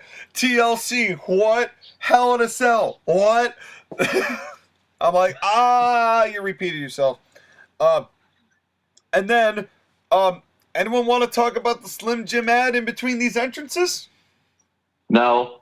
I honestly, I both loved and hated it. I hated it because it's the whole thing about just do all that stuff before, like, don't do that mid-entrance. It made me think of when they used to, and sometimes still do, they'll do one entrance and then cut to the video package. And do the B-roll, yeah. Yeah, I hate it when they do that. At least this had LA Knight in it, who was coming out next. Yeah, and it was this was the kind of goofy that's so over the top that it made me laugh. Although what the hell was this long 20-minute entrance for this fatal 4-way? I didn't get bothered by that. No, Randy Orton took forever. AJ Styles was okay. LA Knight took forever. And Roman Reigns was a goddamn snail to the ring. Put in that clip from SpongeBob with the announcer saying, he's almost a quarter of the way there. I'm not putting it in because I don't agree with it. If I don't agree with your editing suggestion, I'm not putting it in. Please, editor, for me. No!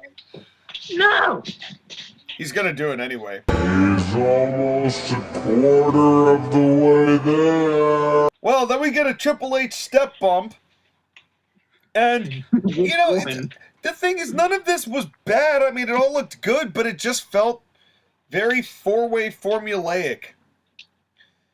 I thought it was good. It's just, again, we're at the point now where Roman Reigns' everything is utterly predictable. I'll give you an analogy, Sean, you might like. I think it kind of fits. Like, what Roman Reigns did at the beginning of this Tribal Chief run, it was like a new hope. It was kind of revolutionary, and it breathed new life in.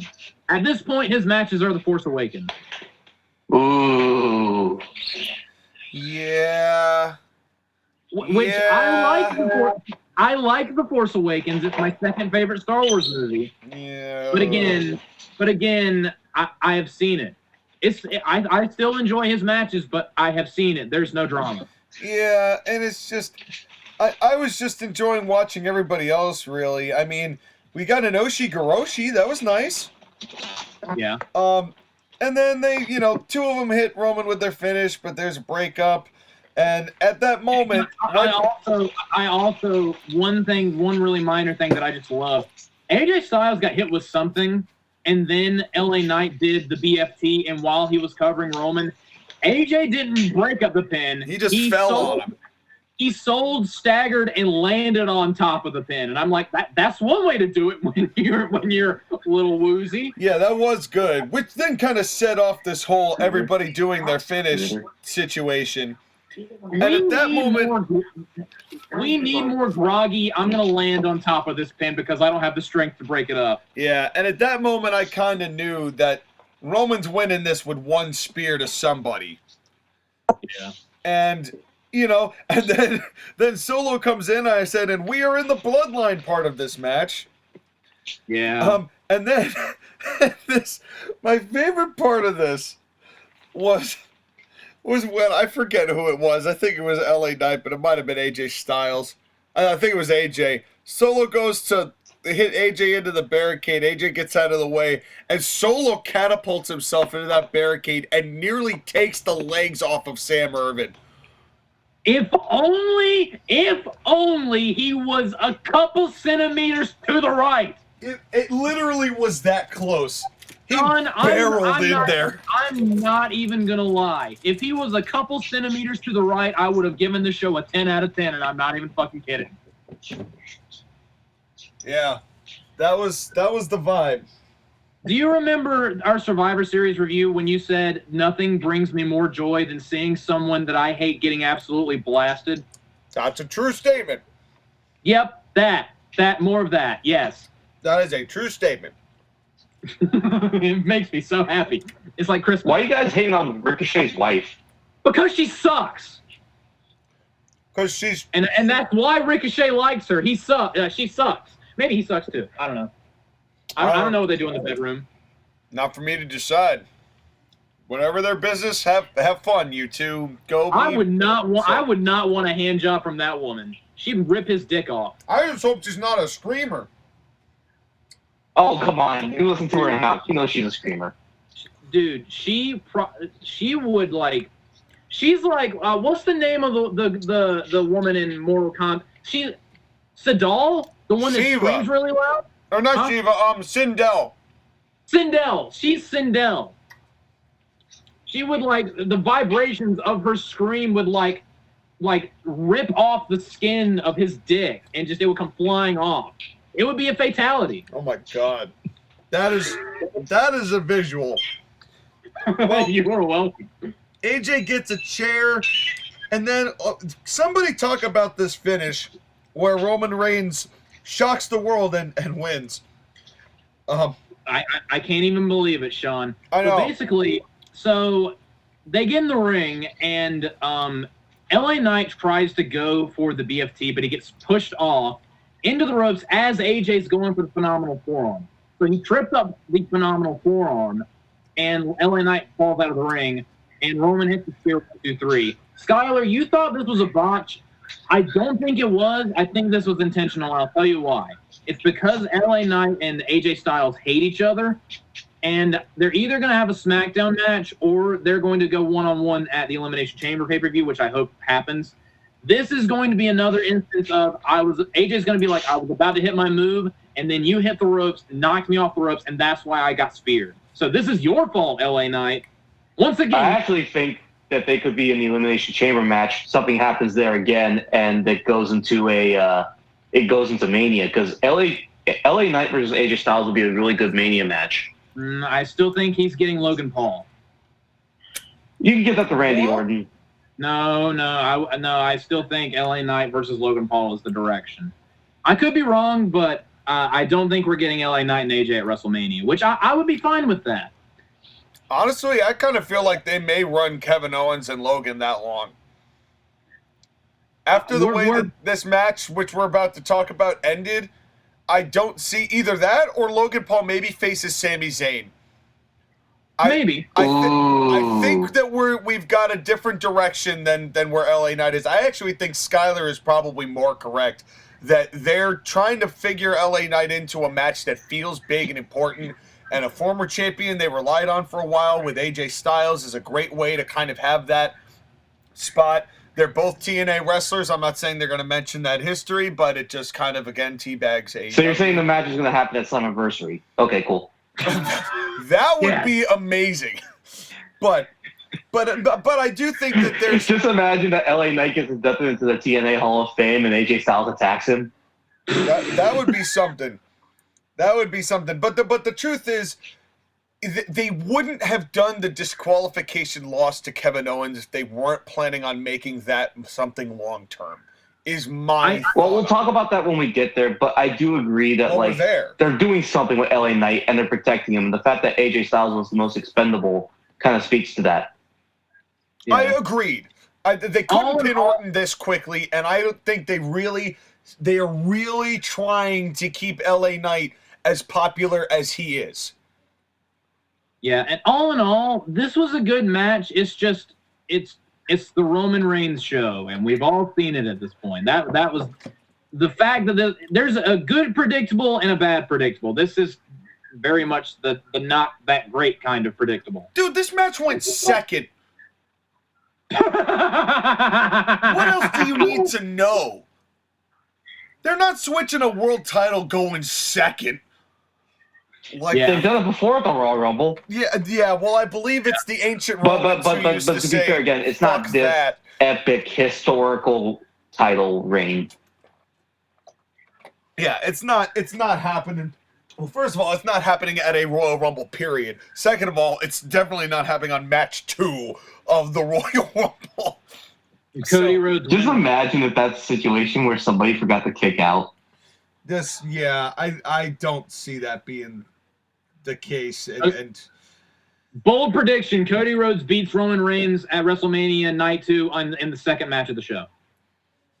Yeah. What, to the main event of Bayley versus Io Sky?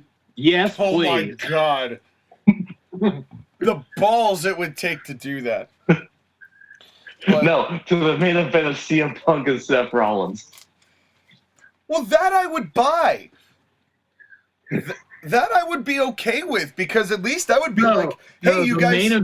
The main event of Jimmy Uso versus Jey Uso. Yeet versus no Yeet. No, it's now red Yeet. It's one Yeet, two Yeet, red Yeet, blue Yeet. But also, speaking of Jimmy and Jay, we'll get to it, but I have a huge problem with what they did with them. Well, let's get to the United States Championship title match, shall we? Yes, it is. Yes. It is Kevin Owens, who is allegedly the cousin of Big Fat Jelly Roll, according to Michael Cole, versus Logan Paul. Okay, real quick. Who in the fuck? Who? Country music star, allegedly. Country music star? Okay. So, terrible music aside, Honestly, even with the finish, I thought this whole match was fantastic. I love this match. I really enjoyed this. Truth be told, I mean, wow, the singles match on the show was my favorite, huh? I'm stunned, Sean. Like, know.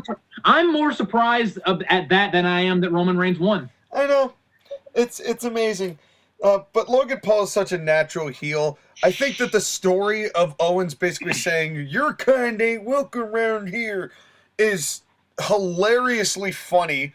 Given, and they kind of acknowledged it about Kevin Owens also being in that atypical frame based on the fact that, to Cole's own words, he looks like Jelly Roll's cousin.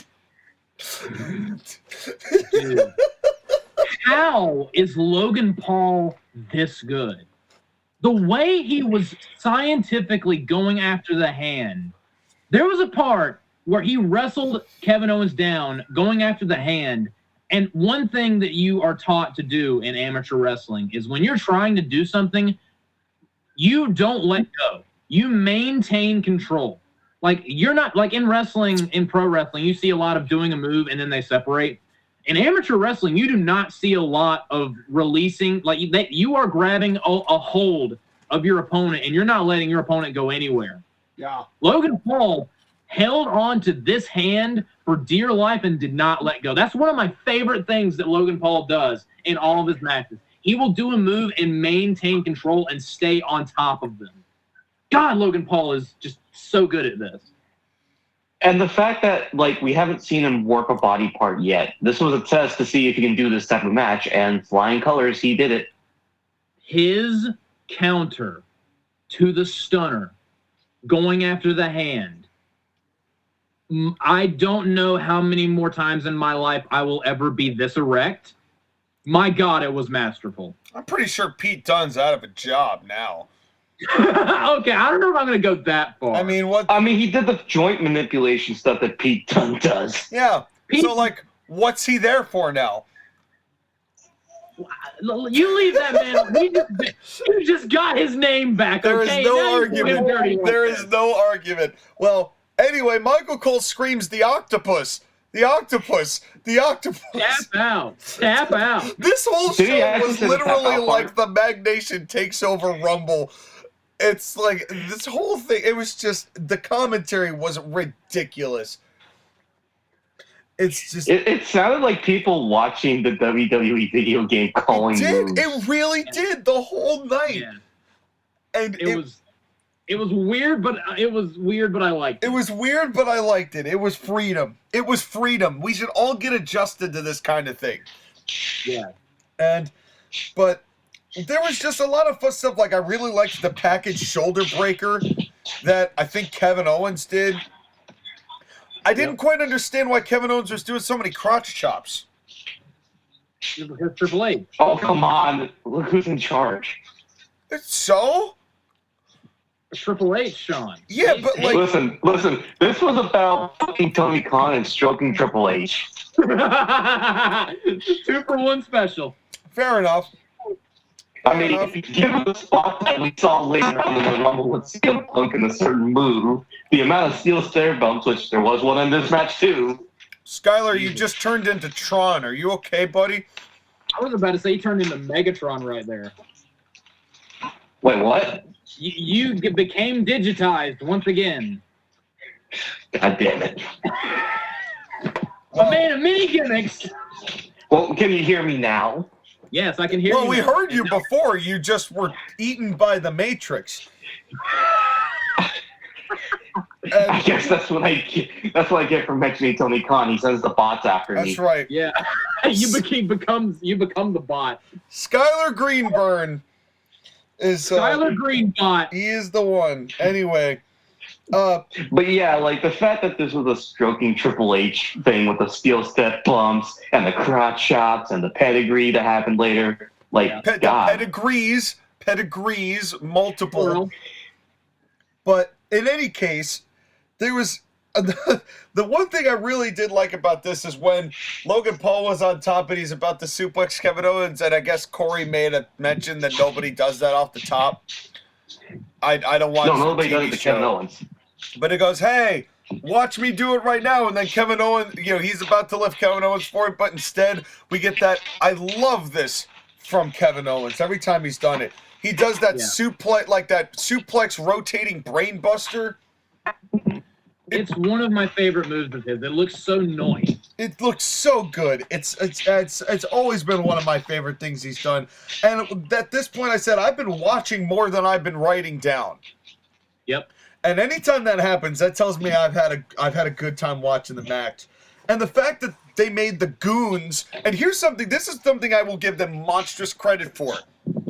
They finally, this is further proof somebody in WWE is listening to this podcast. I said, for the past few Logan Paul situations with the brass knucks, why in the hell is he using them if he's got this titanium screw in his hand? Mm-hmm. Logan Paul hits Kevin Owens in the face, goes to pin him, Kevin Owens kicks out, which then further necessitates extra metal. Yes. Thank you. That is all I was asking for.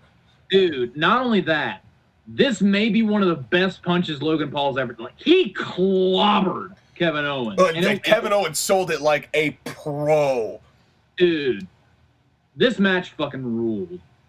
And this was, and whoever this dude was that came out here for Logan Paul was high as fuck.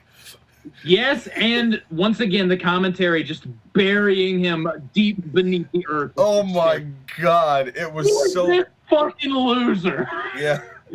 Get this dweeb out of here. Yeah, literally. It was Put so antlers good. on him and get him the fuck out of here. It was so good. And then, Theory and Waller, I guess, are now part of Logan Paul's entourage, so they hand the brass knucks. Considering that they're both kind of dorky, they're perfect as his wingmen. Yes, they're dweebs with names, which I think is better dweebs than just anonymous dweebs. Yeah. And so, Austin Theory goes to hit Logan Paul the brass knucks. He goes to hit Kevin Owens with it. Kevin counters. Kevin gets the brass knucks, wails on Logan Paul, gets him, goes for the cover, 1, 2, and the referee sees the knucks on Kevin Owens' hand. This is the best way to blue ball the shit out of your audience. If you are going to do a disqualification, do this one. This is how you do it. Dude. Well, that's the thing, though, is that what was this? This was an Eddie finish. Yep. Well, kind of. But it was more a babyface getting overzealous in the name of getting vengeance, which is an old school wrestling gimmick. It's an old school finish. Dusty did this all the time. Jerry Jarrett did this all the time. This is an old school finish, and it worked like a charm. Dude, let me put it in perspective. Do you remember a couple years, actually almost 10 years ago, Roadblock 2016 main event was Kevin Owens. It was, funnily enough, Kevin Owens defending the Universal title against Roman Reigns. How did that match end? With Chris Jericho giving Kevin Owens the code breaker for the DQ in the main event of the fucking show. Do you remember my reaction to that? Hatred. I nearly burned planet Earth to the ground. I was so mad. I was so infuriated. I love this finish. Ironically, that would not be the most infuriating moment of Kevin Owens' Universal title run. Dude, that entire title run sucked fucking donkey ass. Sucked ass. That whole run sucked ass. Fuck you, Thomas Robinson. That Kevin Owens title run was the list of Jericho. Yes. And my God, Jericho, back when we didn't hate Jericho as much, it's weird imagining a time where we all didn't detest that man. But anyway, my point is... Still sucking the talent off the better prospect, though. Yeah. That has not changed. I am a notorious hater of disqualifications. Because this company does them all the time. Even today. Like last Monday Night on Raw, they had a DQ finish because of course they did. The main event of SmackDown was LA Knight versus Solo, and it ended via DQ. When I'm saying this DQ finish was brilliant, that's when you know. When I give it a pass, that's when you know. This was brilliant. It was a great way to finish it, and this is why I truly think that they are still heading, especially because I'm pretty sure the first time we ever saw Logan Paul ever in WWE was in a segment with Kevin Owens and Sami Zayn. Yeah, and At Mania, which was referenced in this feud. Yeah, that during the video package that me and Skyler got to see, wink, wink, wink. Don't give a fuck. But also on SmackDown, they had the Kevin Owens show, and Logan Paul was like, hey, a lot of people come with clips. I came with a clip. Play it. And he was like, that's why I hate you, Kevin Owens, because my first WrestleMania, you embarrassed me. Yes, thank you for the callbacks and long-term storytelling. Context. I like context. Context. It helps. Thank you. It definitely helps. Heck, if you want to go a certain way, you could say that the reason why Logan Paul became a wrestler was to destroy Kevin Owens. Dude, Logan Paul legit said that on SmackDown. He was like, you are the reason why I'm a wrestler. Well, So if you hate Kevin Owens' whole thing is you don't belong here. Logan Paul is like, bitch, you're why I'm here.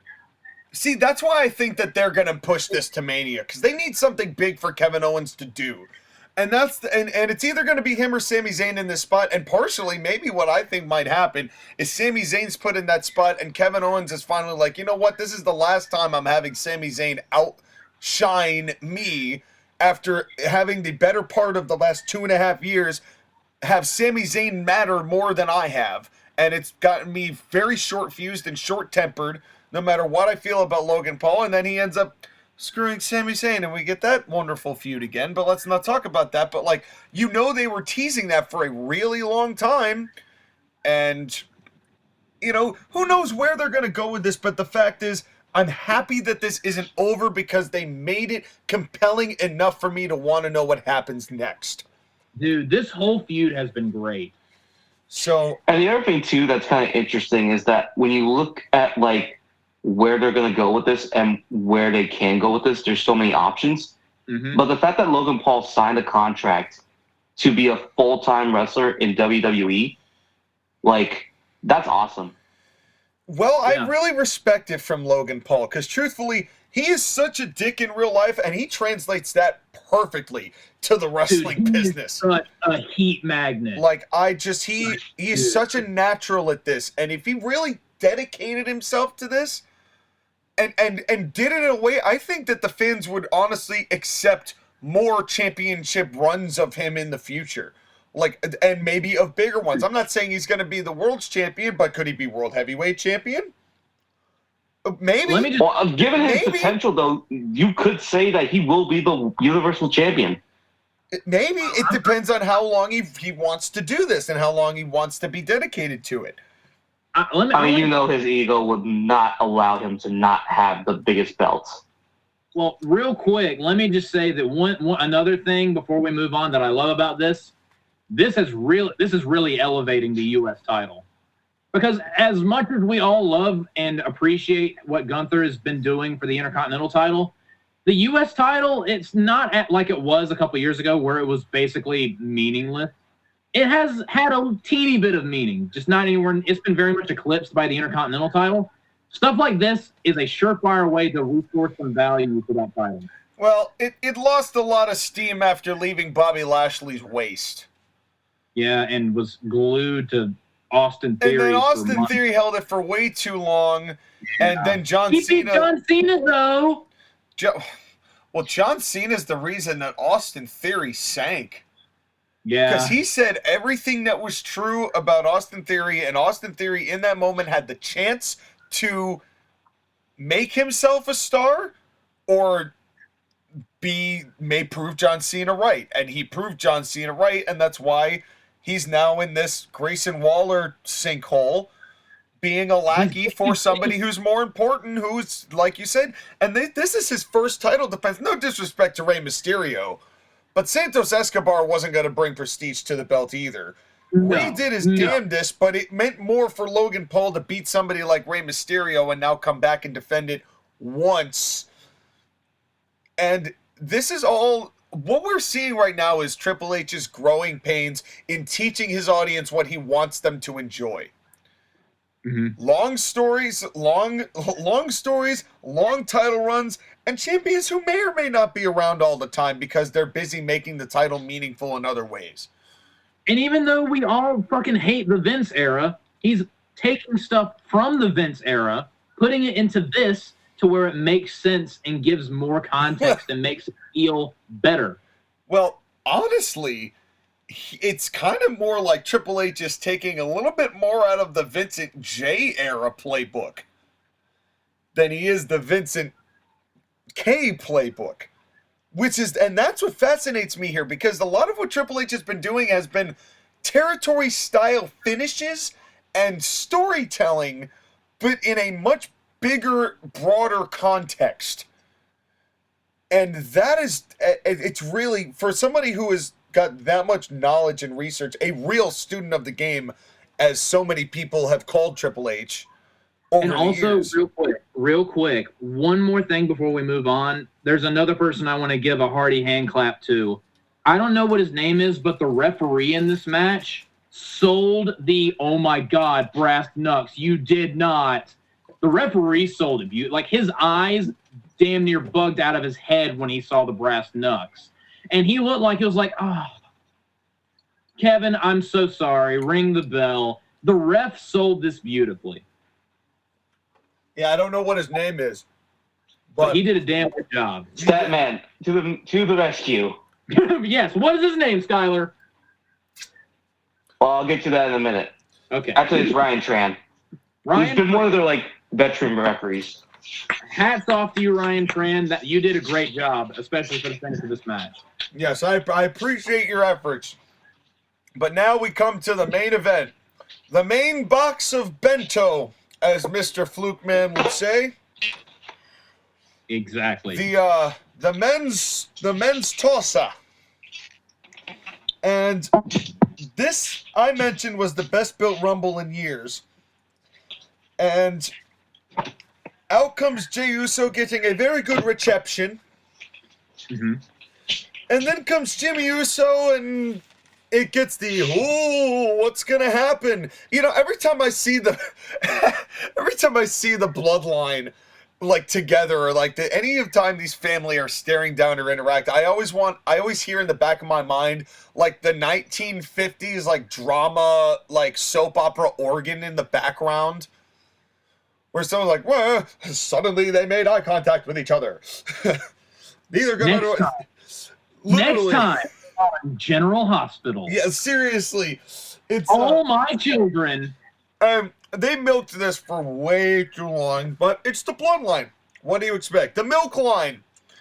And dude, we were talking about how I'm getting sick of and tired of R-Truth's goofy antics. They have ruined Jimmy Uso, because I watch Raw and SmackDown more than both of you. They have made Jimmy Uso the biggest fucking dork on planet Earth. And he was so Jimmy Uso dork throughout this match, to the point where we were all complaining about how stupid he was in kayfabe in this match. I don't care about Jey Uso versus Jimmy Uso anymore, because if you wanted me to care, you had to have taken care of Jimmy Uso from SummerSlam to now. Now I could care less if they do the battle of the Usos. Yeet versus no yeet. No, that's a no yeet for me. I still like Jey Uso. I don't give a shit about Jimmy because he's a dork. But in any case, what I was about to say with Jimmy and Jey, the point that we're all forgetting is that nobody gave a shit to begin with. Roman Reigns versus Jey Uso, I would say, was the worst bloodline match ever. And it was just not fun. It took too long. It didn't get to the point. And then Jimmy Uso betraying Jey was but we also know that they're going to probably just milk this till WrestleMania. So we already knew that people didn't really care then. So, well, they didn't care because it made no sense, because Jimmy Uso started the whole, hey, we should break away from Roman, and then he was the first one to break away, and then he went back for because reasons. And now that they could have saved it. Honestly, the first SmackDown where he was I was trying to keep you from becoming an asshole like Roman Reigns. I was okay, I can roll with that. And then they completely dropped that and turned Jimmy into a dork, and now the whole thing sucks now. Yeah, well, and the other thing, too, is, The crowd was into it as they were staring down. The second they started hitting each other, they didn't care anymore. Yeah. Because I knew what this was going to be. Yeah, And honestly, them making, like, when Jay came out, I was like, I really hope that they don't make Jimmy number 2, because honestly, that would be so just, yep, this is a soap opera to like a lame degree.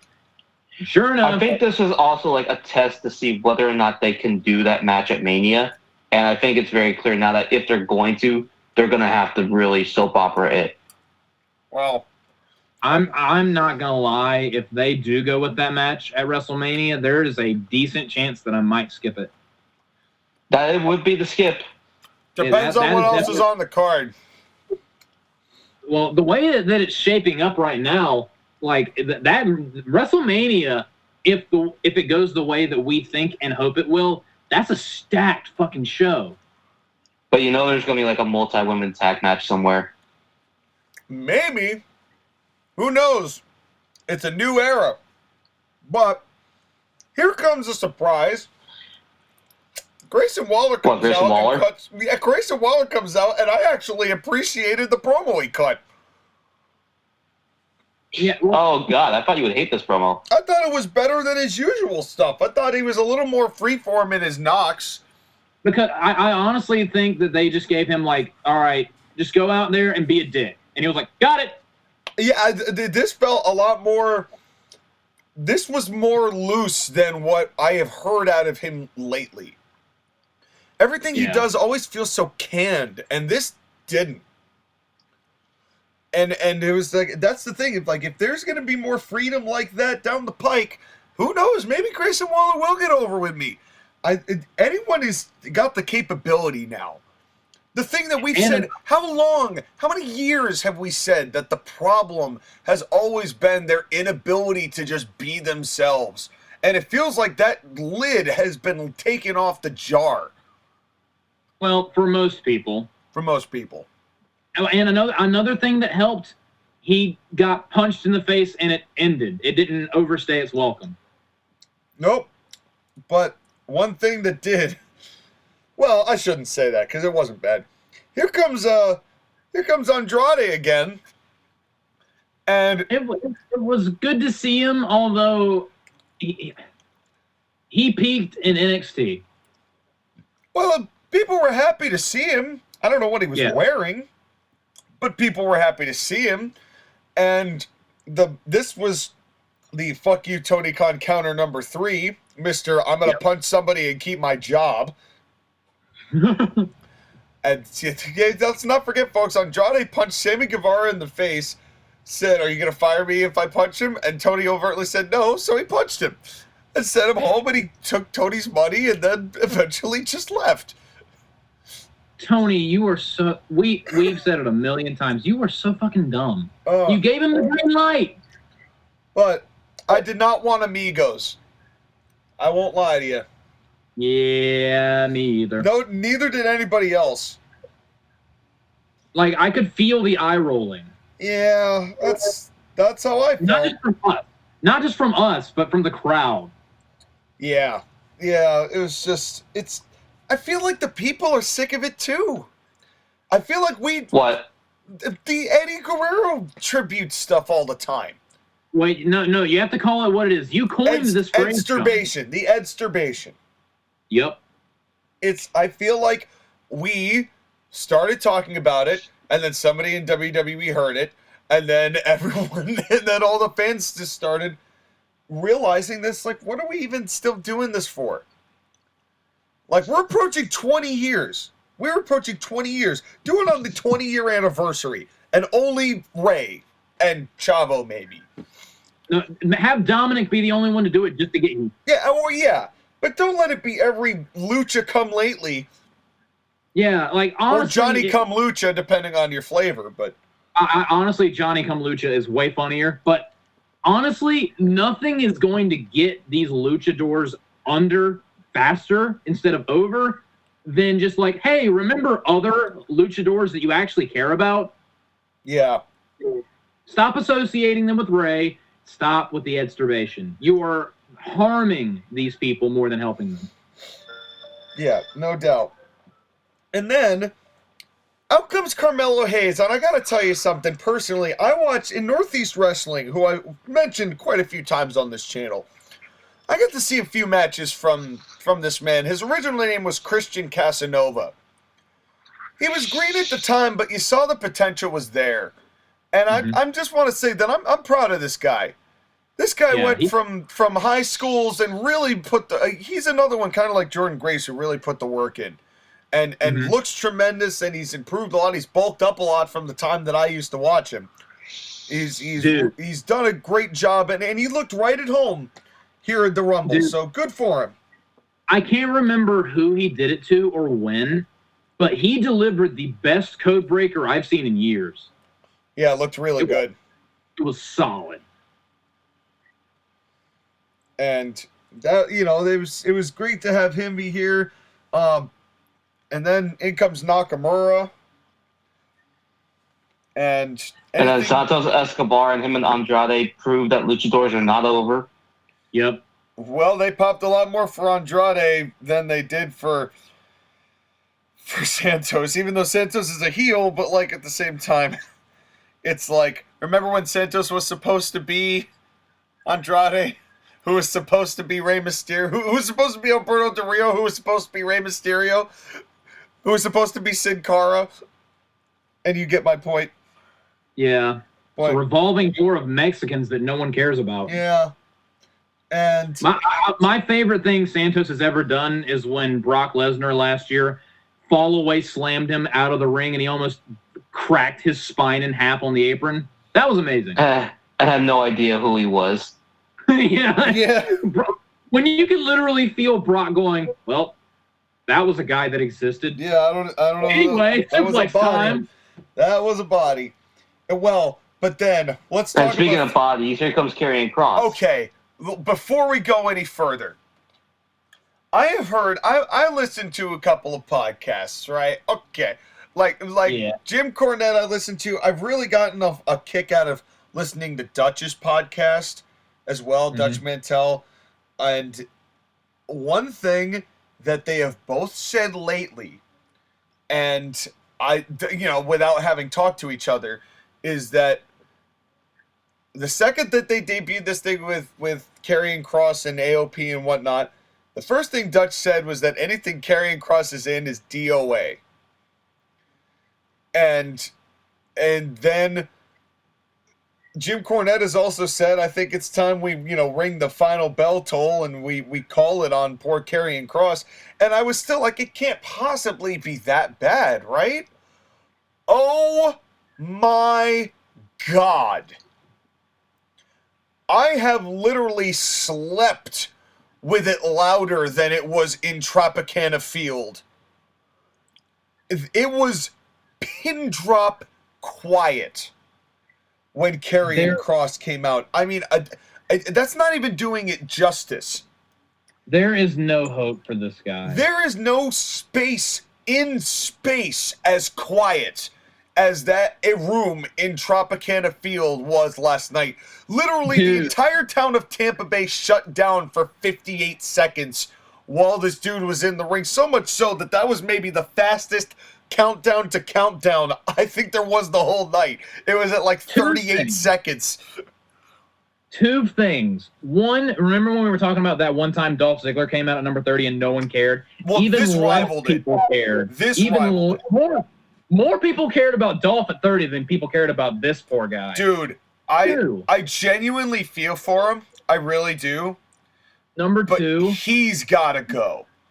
Yeah, there was a show at one point, I think it only had one season because no one really cared, funnily enough, called Flash Forward, where the point of the show is it's just a random day, and then at one point, everyone on Earth loses consciousness simultaneously. Yeah.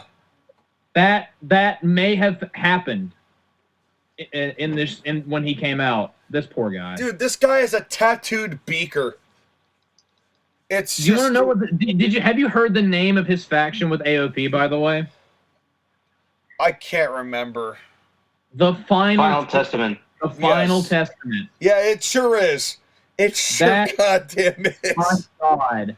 That is a first draft name. No, well, I think it really will be, because Here Lies Karrion Kross is going to be very realistic in the near future. I see this man going to TNA. Honestly, no. I don't. Honestly, at this point, Karrion, just go to AEW. Go to AEW. Literally, Go to anyone would AEW. He want to feels jump like a off. House of Black member. Yeah, He but I feels don't. like- I don't want to do that to him, though. I don't want to do Yeah, that but to not- the poor guy. Nobody should wish AEW on anyone. That's like saying I hope you get cancer. Oh, wow. Yeah, For your but like, career? come on, For look your at Karrion career? Kross. Tell me Look at it's how many not. gimmicks and chances he's had. Let's go back to NXT when we were watching NXT TakeOver 30. We did a live stream of that, and your copy of the live stream was better because mine had a giant fucking echo in it that I wish I knew about beforehand. But that's I Besides digress. the point. But that show was great. And then the main event was Keith Lee versus Karrion Kross. And it sucked ass because we all fell asleep. Well, and Karrion Kross also separated his shoulder and had a big ass knot in the back of his back. Won a match with a back suplex. Excuse me, it's a Saito suplex. Actually, it's the Doomsday Saito suplex, good sir. I only have one reaction to all of this, and that's Luke Gallows is nerds. Yeah. My reaction is fuck you, Skyler. But anyway, but my point is, this dude has always been boring. He will always be boring. Scarlett's hot next. Yeah. This was. Well, the next thing was Carlito coming in With his shitty music. with his shitty music to throw out Santos Escobar's ass. Yeah, okay. Yeah. Here's my question. If he was going to spit in the face of people who don't want to be cool, why not just bring that music? Because we're not supposed to have good things. But if he was going to... He had the apple in his ball sack. He pulled it out of his trunks. What is the problem with saying I spit in the face of people who don't want to be cool back then? Like, Man, I wish I was so cool that I would just willingly put my ball juice all over an apple and spit it on someone. and eliminate them from the match with it. Yeah. Yeah. Dude, I'm not even gonna lie, him doing that and the crowd popping for that made me happy. That was I love fun. me some I did Carlito. enjoy that. But then, I hate his music, but I love Carlito. but then we get one of the funniest moments in the whole match. The authors of pain come down, and these two beefy 300-pound guys are stopped by both female referees Yep. who hold them and say, "Stop! Don't do it, or you're gonna have to go through us." And I'm like, really? Really? You're gonna put And to both? make it even better, the Street Profits invade. Yes, and this wonderful C-grade feud airs itself out on television. Why is Bobby Lashley attached to this? What did Bobby Lashley do to deserve this? I don't know. And Bobby's Save still this over. man. People popped for Bobby Lashley. Again, exactly. Even more to the point. What did Bob? Save Bobby, please. But the best part 5 of more this, minutes. the best part of this is while this nonsense was happening, Ludwig Kaiser comes out, and his reaction was, "You people have COVID. Stay the fuck away from me." Oh yeah, as they were, he was looking just kind of confused, like, "I wonder what you fine gentlemen are fighting about." Yes. Who are these mid-carders from SmackDown? Fine day for a good wrestle, don't you find out? Oh, but pardon me, I'm a pardon me. mid-carder Excuse me. on Raw. Who are these SmackDown mid-men? I hope Yes. everybody's having a good day. Oh, here they'll come the pores. Here come the pores. Gotta get away from the pores. He was like, "Don't touch me. Don't touch me. I've been vaccinated. Keep your distance." I get Social you, but- distance. Ludwig Kaiser looks like me going to the grocery store, like, please don't talk to me. I don't want to talk to you. Oh my God, that is accurate. That's relatable. That is definitely relatable. No, this is what it was. This was what people from Europe think when an American is in Europe. They're like, no. Literally. Go back to America, Literally. please. This is what your beer you classify as beer Bud Light. Yeah. Well, and Kaiser comes in and he does his stuff and he looks okay. And then comes my boy. Which boy? Ya boy. Yeah, boo! Yeah, boo! And honestly, for the first time in a couple months, we actually heard him do it while doing That was the funniest part. Because even when they were focusing on other people, I could hear behind all of that, ya boo! Ya boo! Ya boo!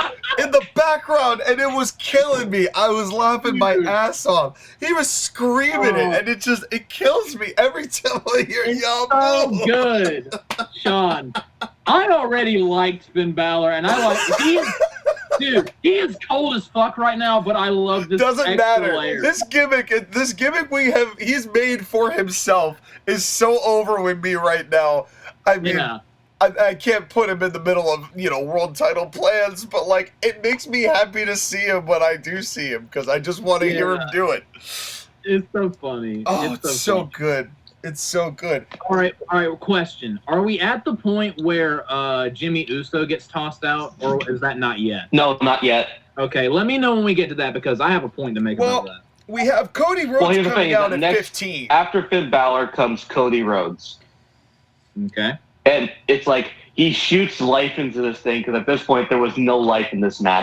Yeah. Oh, before we continue, I got to back up real quickly because one of the things that was wild about this match, I mentioned this in the chat. So Karrion Kross comes out and literally sucks the universe out of the room. Literally buries the whole room, comes in silently. After that 34 seconds has passed, the next entrant is Dominic Mysterio, and it's literally like the entire room was brought right back into the building. It's like it's like in that part of Spaceballs when they've got the Mega Maid that's taking the air from the planet, and it goes from suck to blow, and it just gives all the air back to the planet. That's literally what happened. That crowd woke right back up to boo the shit out of Dominic Mysterio. It was like someone pissed off a corpse. It was amazing. I'm like, damn, Dom, that is skill. To be that loathed, that is skill. Anyway, now we can is go it back genuine heat or is it like let's boo this guy for fun heat? Who cares? It's at this Both? level. At least he's getting a react. Yeah, get the reaction you can. But anyway, we move on. So Cody's in here, and then he really did. Although I will say he probably should not have hucked the weight belt into the audience. Yeah. But that's what Cody Rhodes always does with his weight belt. No, he gives no. He gives it to them. He doesn't gives the throw weight it. belt. This dude He did it yeeted last this year in belt last year's Rumble. into the ground. And he nearly killed someone then. Yeah, he's got to stop. Do you remember several years ago when Brock Lesnar was tearing apart a car and almost decapitated a child with a car door? Do you remember that? Yes. Cody Rhodes is one day at a Royal Rumble going to decapitate a child with that belt. Yeah, that Well, he was. better stop winning them. Well, he hucked that, but then Kofi comes in and just gets eliminated and doesn't do anything. Good. I honestly, I detest. I like Kofi, but I detest him at Royal Rumbles because of this stupid gimmick that he's hopefully not doing anymore. He didn't do it. He didn't do it the year before either. He'll never Yeah. do it again. Never do it again. Yep. Well, and then in came another intriguing individual, Gunther at 18. Mm-hmm. And this was fun. Gunther just slapping everybody was terrific. And then we get a surprising entry. Then we get somebody interesting. What, Ivar? Well, to be fair, I wish they just called him Warbeard Hansen. I've always thought the dude was talented, but the turkey leg thing just killed him for me. I think he's And if you talented wanna see- enough to hang with everybody. He's just got a crap gimmick. And if you want to see Sean give up on this man in real time, there is a live stream in the Court Martial podcast catalog called I Watch Backlash for 1 hour. That's as long as I watch made it. If you want to see if you want to see the epitome of a man being defeated, go watch it. Gradually. Yes. But And he's honestly, him and I think Eric wrote whatever his name is, the other one that isn't as good as him, that the only thing that other guy does is knee someone in the face and scream at them. yeah. They have not been the same since that. Yeah. And it's been years now. Well, But yeah, let's talk about the actually intriguing person at 20. that would be Bronathan Breaker. And This dude. I am You want- so glad this spot went to him. Yes. He was deserves this spot so obliterated. much.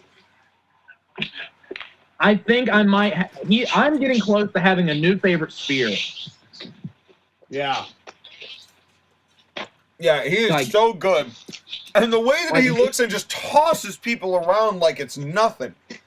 Dude, he might be in trouble with John Cena because he is absolutely taking one of his 3 favorite words, hustle.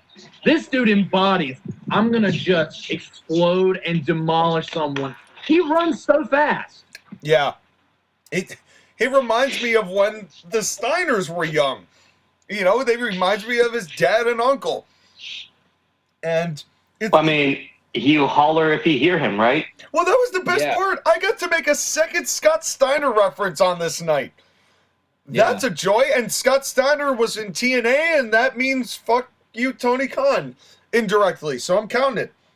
And the odds of Sean being able to do that, I'm pretty sure there's a 30-second and a third chance of being able to do that twice on one show. Well, I think there's a 7'3". Especially at Sacrifice, Senior Yeah. Joe.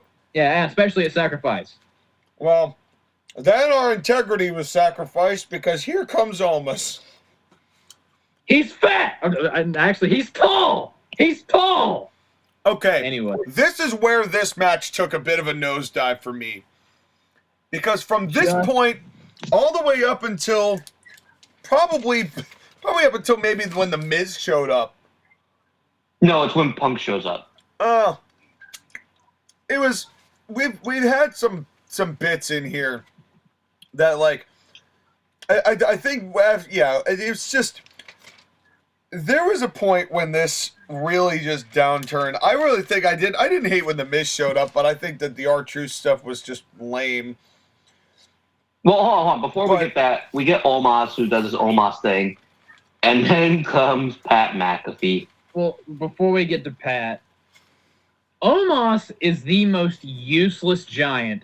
They've done nothing but beat him over and over. This is his thing.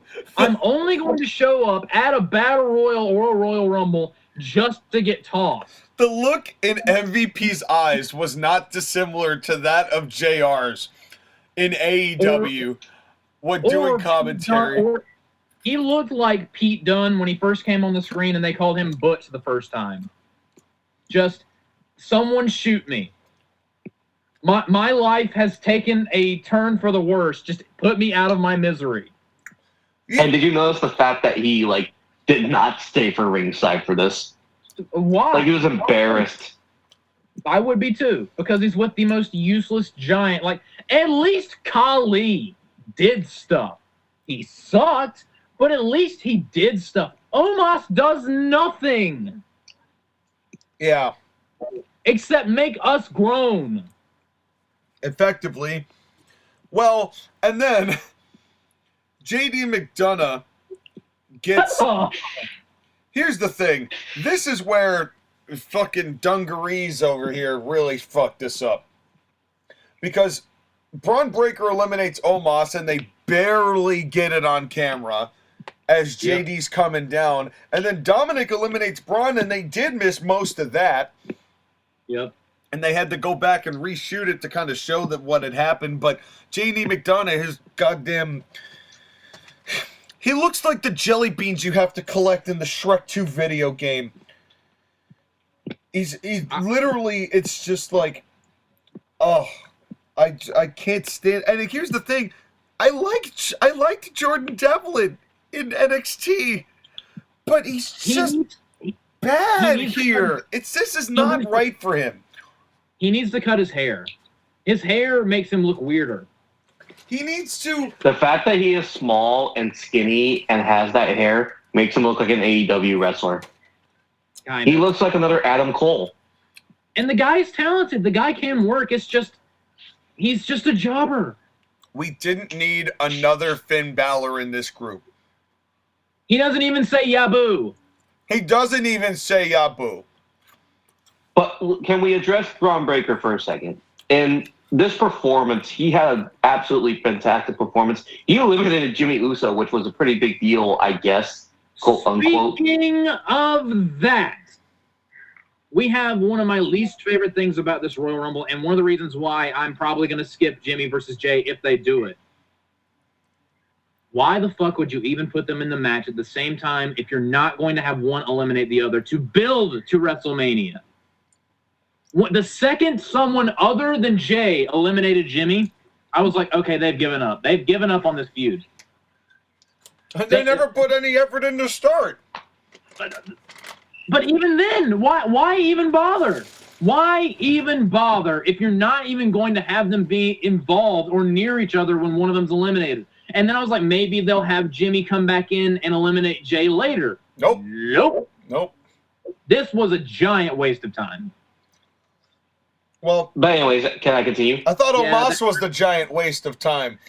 He is. There were multiple giant wastes of time in this match, but that one really irritated the shit out of me. And then Pat McAfee shows up, and this was ass.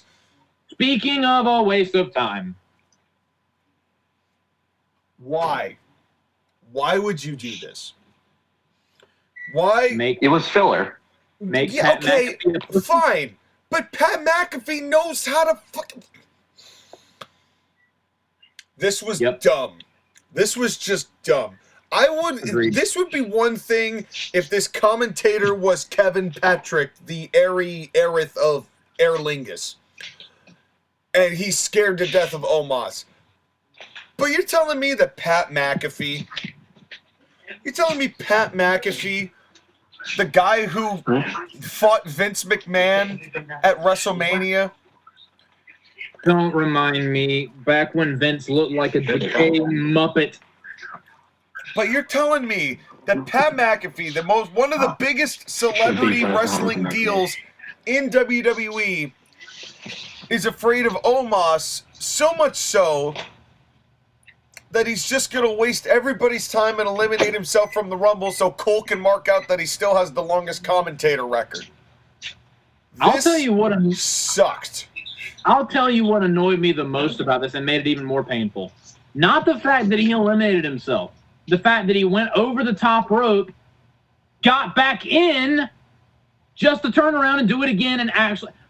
Just get out of the ring if you're going to do it. Don't back and forth and then do it. The fact that they milked it and dragged this out, that made it suck so much worse. Ass.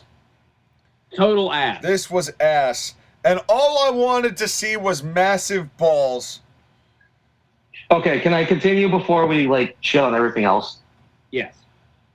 So Braun Breaker got this spot in the Rumble to highlight and feature because Brock Lesnar was in the lawsuit stuff and wasn't put in.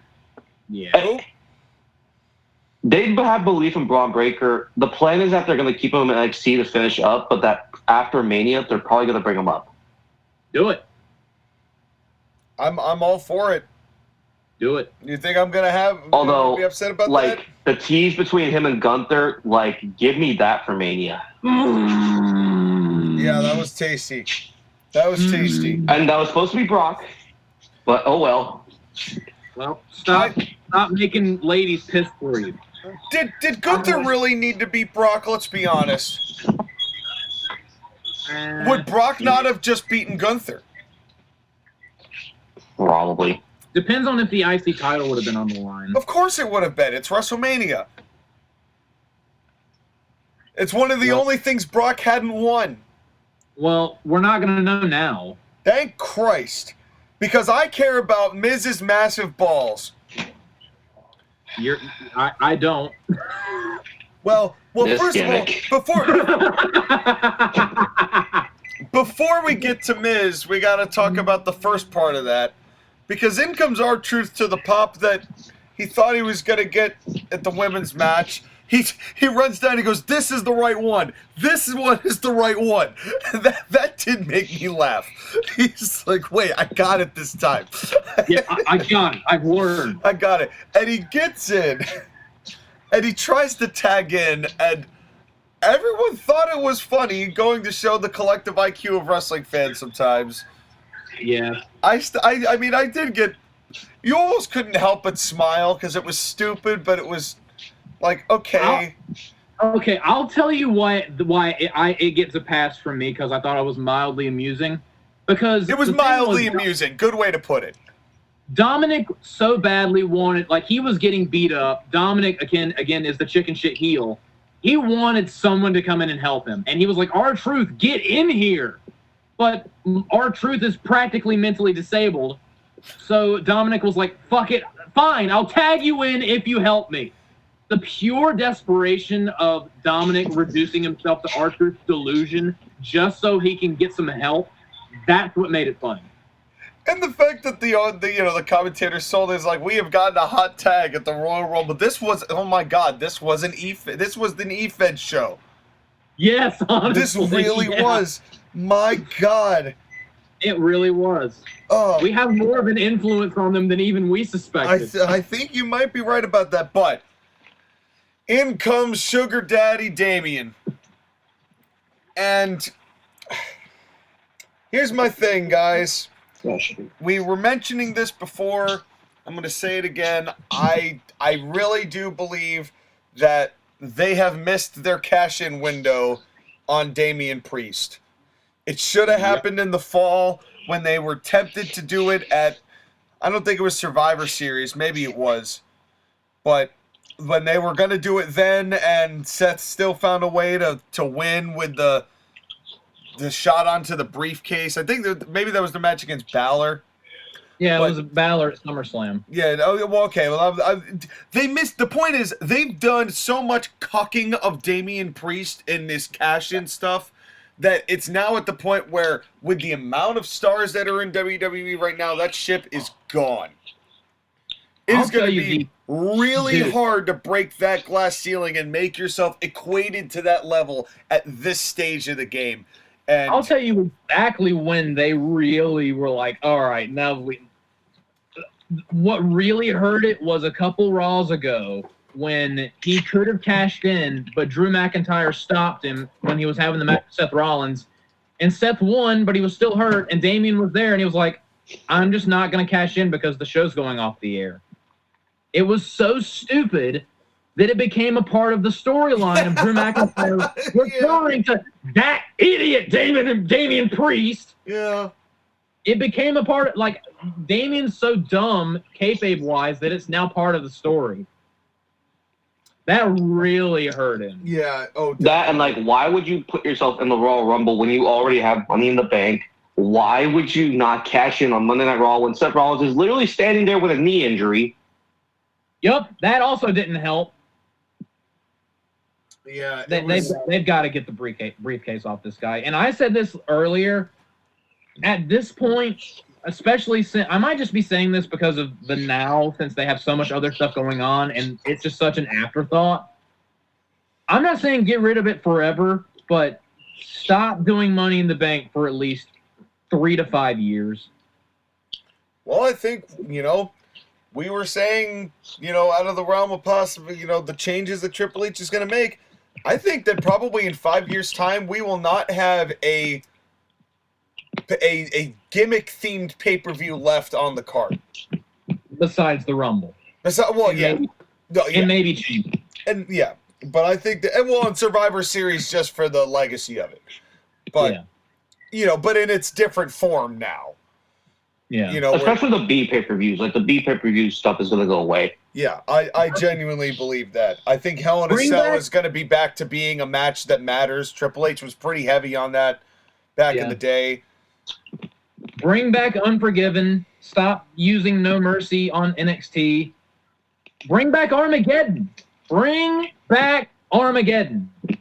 Please. Bring back Payback.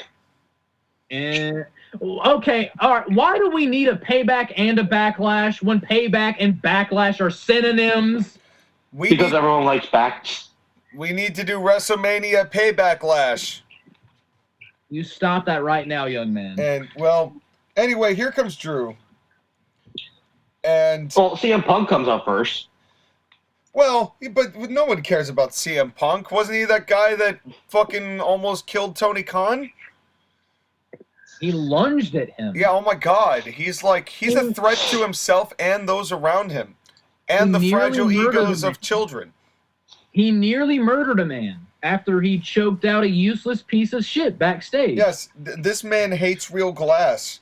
How could this man possibly win the Rumble or be liked or revered? This man only drives cars that have sugar glass.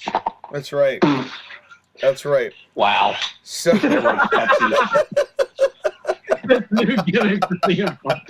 This new CM Punk gimmick where he's basically in danger of going into a psych ward. Dude, we threw so much shade at AEW right there. They could build a Colt Cabana with it. They probably have. Yeah. Well, in any case, Punk comes out. Everyone's pretty happy here. I mean, there's still everyone who's meaningful is in here, and we get down to the final two, and I know that we were all kind of worried at that point. Oh, dude, all right. I'm gonna go on. This is a mini tirade because okay, do it. This is the part. I'm not even joking. I nearly had a panic attack. Like I could actually feel my heart pounding because I was like, okay. There are some people that aren't in the match yet, so maybe it'll be proof that The Rock isn't going to be here.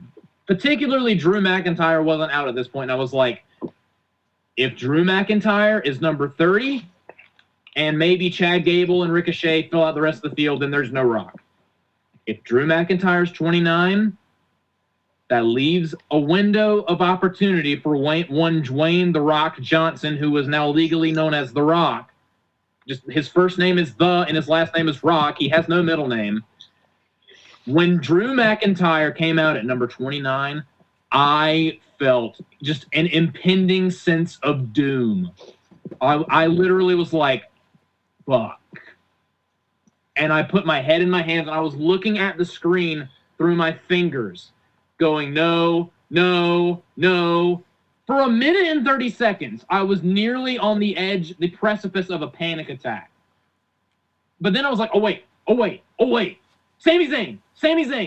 And when the 10 count showed up on the screen, I was screaming, Sami Zayn, trying to will it into existence. And then the buzzer hit, my heart sank, and Sami Zayn's music hit, and I was like, I have not felt this sense of relief in a long-ass time. But here's my problem. This is 2 motherfucking years in a row that they've done this to me.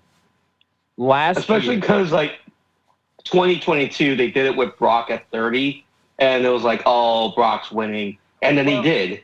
Honestly, I didn't really get that bothered by the 2022 Rumble because that whole thing sucked ass from top to bottom, and then Brock won, which made it suck even harder. But that's the thing is that, they did that. They did the Ronda winning it. 2022 is one of the worst Rumble pay-per-views ever because of the winners. It was really bad. Not even because of the winners. The whole show sucked. The whole show was bad. But especially the winners and the way that they won coming out late and winning. So, of course Rock is going to come in because they've been talking about the Roman Reigns stuff and other things like that. Never forget, fresh out of the pregnancy ward, mom bod chubby Ronda who can barely move, winning the Rumble. Yeah, you mentioned one of the worst. You said that Maxine Dupree had one of the worst performances in the Rumble. That effort by Ronda Rousey may be one of the worst efforts in the Royal Rumble. That was worse because she was in longer and she won. Yeah. Yeah. But back to the point. This is 2 fucking years that these motherfuckers have put me through this shit.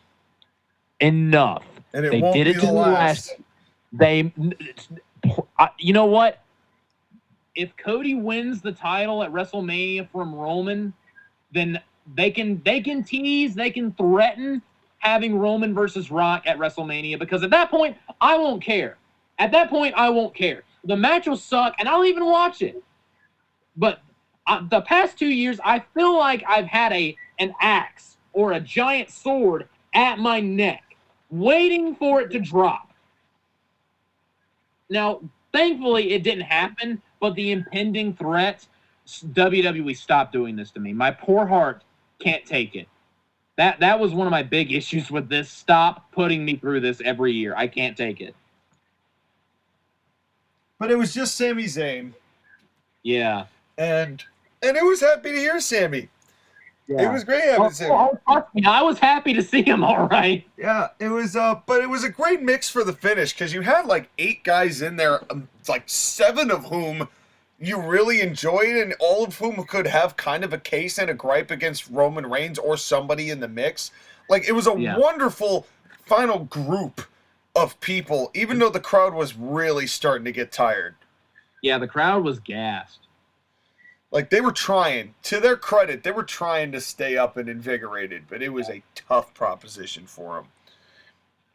But this Final Four was terrific. This Final Four of Punk, Cody, Drew, and Gunther, yes. Yes. More, yes. Chef kiss. This was a better Fatal 4-Way than the Fatal 4-Way match.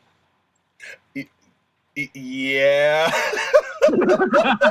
Especially because one of my favorite parts, Drew McIntyre and Gunther were like, I can chop harder than you can. No, you can't. Yes, I can. And they proceeded to just try to disintegrate the sternums of both Cody and Punk. I'm not gonna lie, it was funny during this Final Four that it looked like there were 2 separate matches happening at the same time. Yeah. Which was great. My God. Which was what made it better than the previous 4-Way. But my God. And let me tell you something. In my opinion, Drew McIntyre had the louder and better chops. I'd agree. He demolished CM Punk with these chops. My God. Yeah. It was pretty brutal. I thought, well, they were both pretty brutal, but it was but they played this perfectly. The shock of Gunther getting eliminated. The look on Drew's face when he got thrown out, like by Punk. Drew, by Punk. The look on his face was someone just murdered his wife right in front of him. Yeah. And then we get to the final 2. Well, this was after 3 Claymores. 3 Claymores like you buy them at Kmart. 3 Claymores. That's my favorite Super Center. 3 Claymores. The sword. And then he gets eliminated by Punk, and it's down to Punk and Coney. My God, stop Coney. My God, stop that man. Sean, are you okay? I don't know. Is your brain being digitized? Oh man, aneurysing. And this is the fuck you Tony Khan counter 4. You know what? I'll help you get the layup on this one. I'll take the pass and score the goal. Because this is surreal. This should have been the AEW main event. This was the ultimate fuck you Tony Khan moment of the night. Because we had CM Punk and Roman. Now it's my turn to have an aneurysm. CM Punk and Cody Rhodes having a match in WWE and not only that, this right here is better than anything they could have done in AEW. Yes. This was the fuck you Tony Khan show, and I am here for it. But when you think about it, how depressing is it that with all the potential that Tony Khan had when he started, with all the potential of these 2 guys that he had in his employ at one point at the same time, even though it was a small window, but with both of these 2 guys, to think what even a halfway competent booker might have been able to get out of these 2 individuals. And this was just demonstrative that they're barely doing anything with these 2 guys, and they are doing buckets They are literally slam dunking. They are Shaquille O'Neal slam dunking, destroying the net with talent that Tony Khan should have been able to use to create a halfway decent alternative, but couldn't because he's an absolute moron. The biggest match in AEW's history is happening in the Royal Rumble. Exactly. Literally. Dude, this was amazing in front of a tired crowd. Yeah. And they went on for a little while after it got down to the final two of them. I thought for a second they may actually do a full-blown 2007 Shawn Michaels and The Undertaker where they wrestle for another 10 minutes. But they decided to kind of... It wasn't necessarily the longest thing in the world, but they gave him some good time. Punk did 3 Germans as a hat trick, which was pretty good. Then they did then Cody gets the Crossroads, and goes to throw him off, doesn't quite work. Punk gets the GTS and collapses at the same time that Cody does, which was perfect. Yep. Dude, when he had Cody on his shoulders trying to dump him out and Cody was trying to crucifix him out of the ring, I was like, oh my God, don't injure and die, both of yourselves. Also, this might be it. Oh, that was a nail-biting almost elimination right there. Like, I was standing up during that. So was Michael Cole. Yeah. And... it was just really surreal to see it, and the finish of the whole thing, with Cody finally getting the last toss over and beating Punk, which I did not expect at all. Me either. Because I genuinely did not think they were ever going to have consecutive Rumble winners ever again. Me either. I thought I was hoping that Cody would win, but I was like, Punk's totally winning this. Yeah. And every time when Cody hit the Crossroads, the second he hit it, I was like, yep, Punk's winning. Because they usually hit the finishing move and try to throw him out. The winner counters and throws him out. I thought that's what was about to happen. But I will say I laughed when Punk did the pedigree, looked over and said, can you believe I just did that shit? Yeah. That popped me. That made me laugh. Yeah. And again, Triple H was getting himself off too. Yeah. Well, and then Punk goes, I'm not losing. I didn't stay away for 10 years just to come back and lose to Dusty's kid. And Cody was like, what'd you say, motherfucker? Throws him out. And I took that personally. And I took that personally. That was great. What a finish. And it was tremendous. And and the crowd popped. Yeah. As tired as they were, they popped because none of them thought Cody was winning this either. Yeah. I think that, and this is where, people are whining, oh, of course Cody won it. It's like, bitch, no, none of you knew that Cody was winning this. Suck my asshole. Honestly, not all of you that are whining, fuck you. Honestly. But this was the correct decision. Well, but I will say this too. Besides the fact that most of the IWC has TikTok brain now, so they have no attention span whatsoever, which is why so many of them flock to AEW. That's not a coincidence, by the way. Yeah. But the thing is this, it is kind of a sign, though, that so many people are bored with Cody Rhodes. And this was the risk WWE took by not just pulling the trigger last year. Well, one point that I have made, and I was thinking about, and I've talked to people on different social media platforms about this. If you're annoyed that Cody won, there's one person you can blame. Vince McMahon. Yep. Vince is the reason why we're doing this all over again, because he fucked it up last year. Dude, I made an entire podcast before last year's Royal Rumble detailing exactly how it should have gone last year.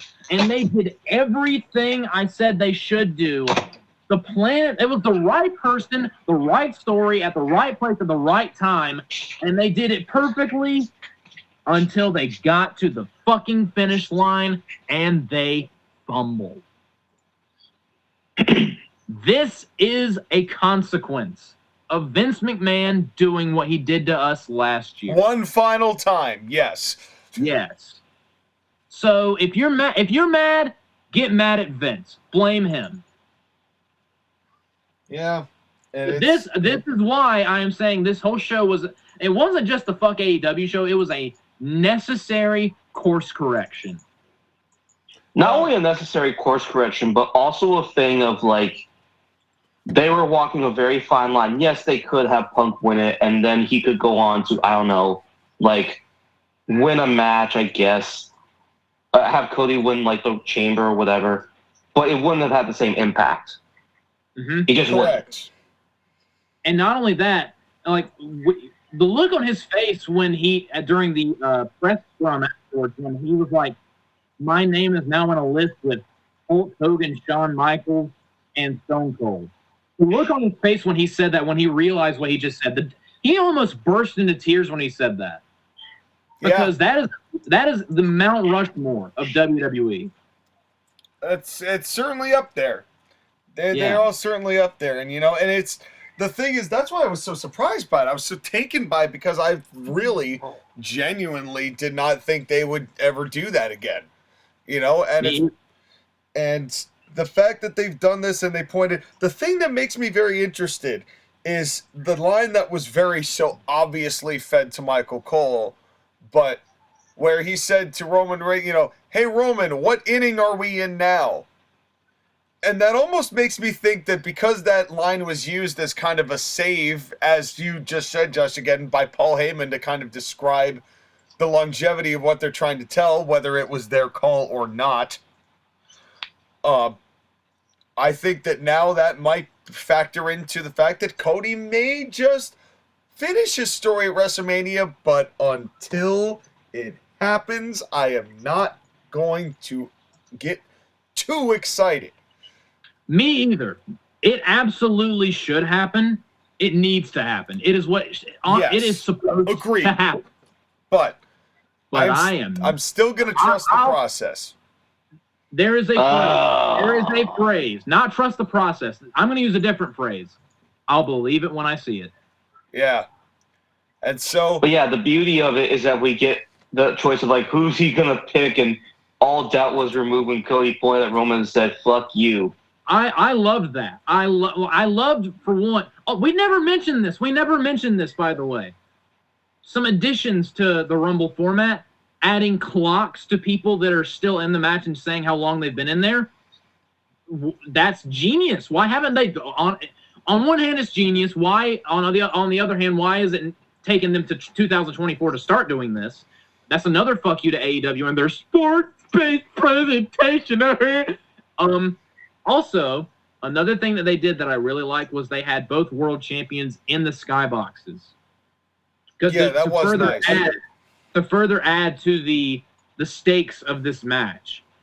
And honestly, when the fact that Cody started pointing at one of the skyboxes, you immediately knew who he was pointing at. Their little stare down was money. That was the money shot. Oh, no doubt. And to see, those are unique and new shots that they're trying to take. I think we're for some very interesting looking television from WWE going forward, but let's get to ratings while we can. And then we're going to get the cluck out of here. So let's start with Skyler. What did you rate Royal Rumble 24? I wasn't ready. Well, get ready. Get set. Go. Sorry, I was eating a chicken wing. I got hungry. Well, I said we need to get the cluck out of here. So. Yeah, now I have to eat the cluck. Again, this was a very good show. This was very well done.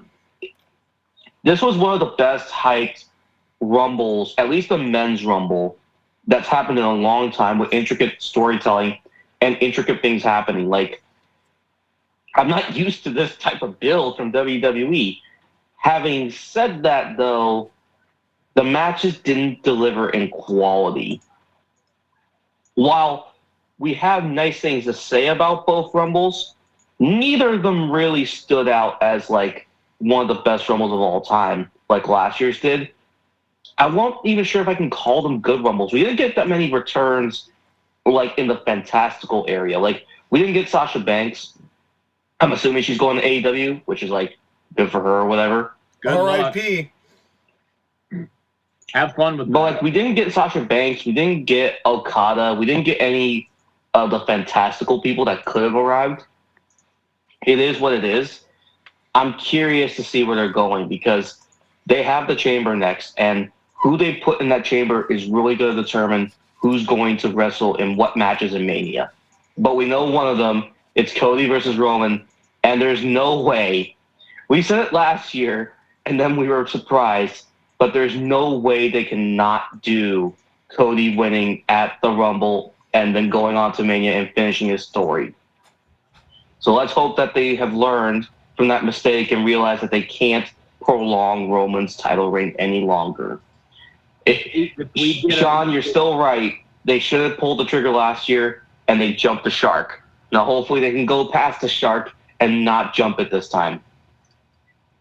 With that in mind, I'm giving the Rumble a 6. It was a good show, but there wasn't anything that made me go especially like, this is show of the year stuff. It was just a good show. If we get another fucking year of Roman as champion, I'm gonna fucking cry. Oh, well, why don't you rate this show while the tears begin to welt in your eyes? All right, Dusty. What are you implying? What are you implying, Sean? That you think that Roman's going to win? Like we said earlier, we'll believe it when we see it. Or you think that Rock is going to show up in the middle and help out Roman? Oh, Roman turns heel and helps. No, Roman Rock retain. turns heel. Rock turns heel and helps Roman retain. Oh my god, I would rate that WrestleMania night to a negative something out of 10. That is worst case scenario right there. Yeah, But anyway, I don't think it's happening. my thoughts on the Royal Rumble. I've basically given my opinion of this entire show, like over the past 3 hours, and the Spark Notes version. This show was fine. I think that the people who think this is the worst Rumble ever need to get their head examined and should stop sniffing paint or whatever they're on, or maybe, I don't know, grow a brain, get off TikTok for 5 seconds. This show was okay. There was nothing blow away. It was entirely predictable.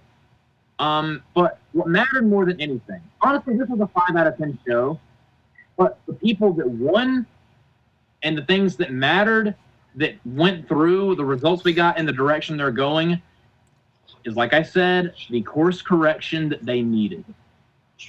And that adds, I was going to say that adds 2 points, but I'm going to give them 1.5 points.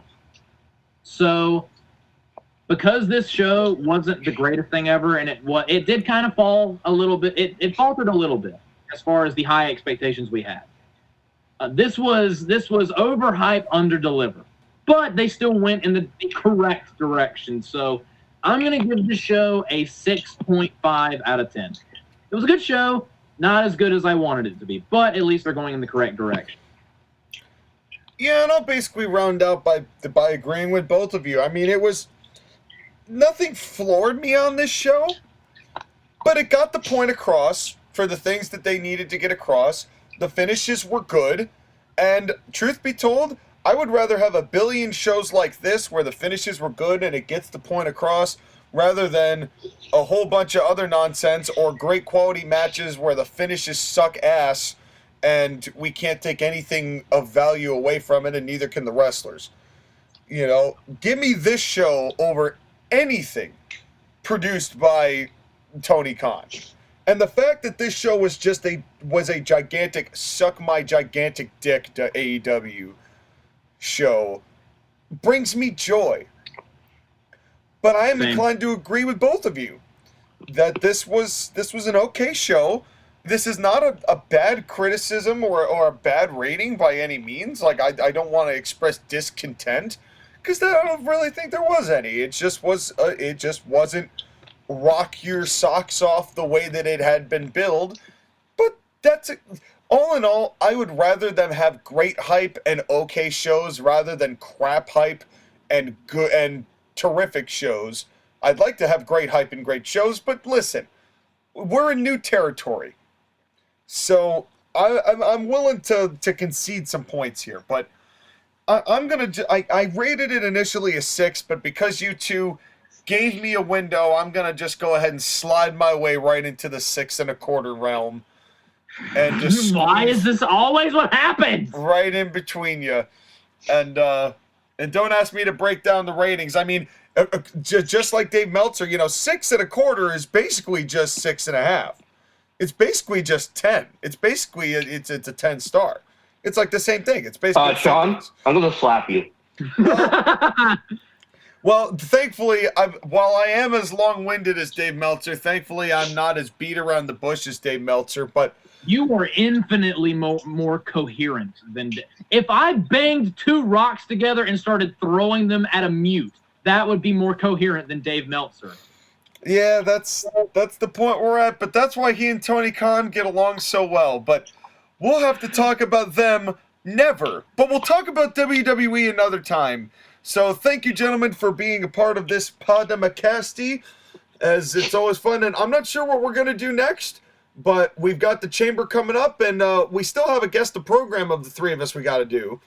I was about to say that might be our next thing. You're not going to see it here on the TAP, but go watch the Court Martial podcast. We have 2 rounds of Guess the Card. That's Me right. versus Sean, and then Sean versus Skyler. That's right. And now we'll figure out some way to triangulate, make a 3-way, and figure out Are whether... you saying? And- We're going to have a triple threat match. Well, it beats the alternative of one of us having shit on their top of their head at the end of it. But with that said, let's mercifully end this podcast. We'll be right back right after this lawsuit. I mean this break.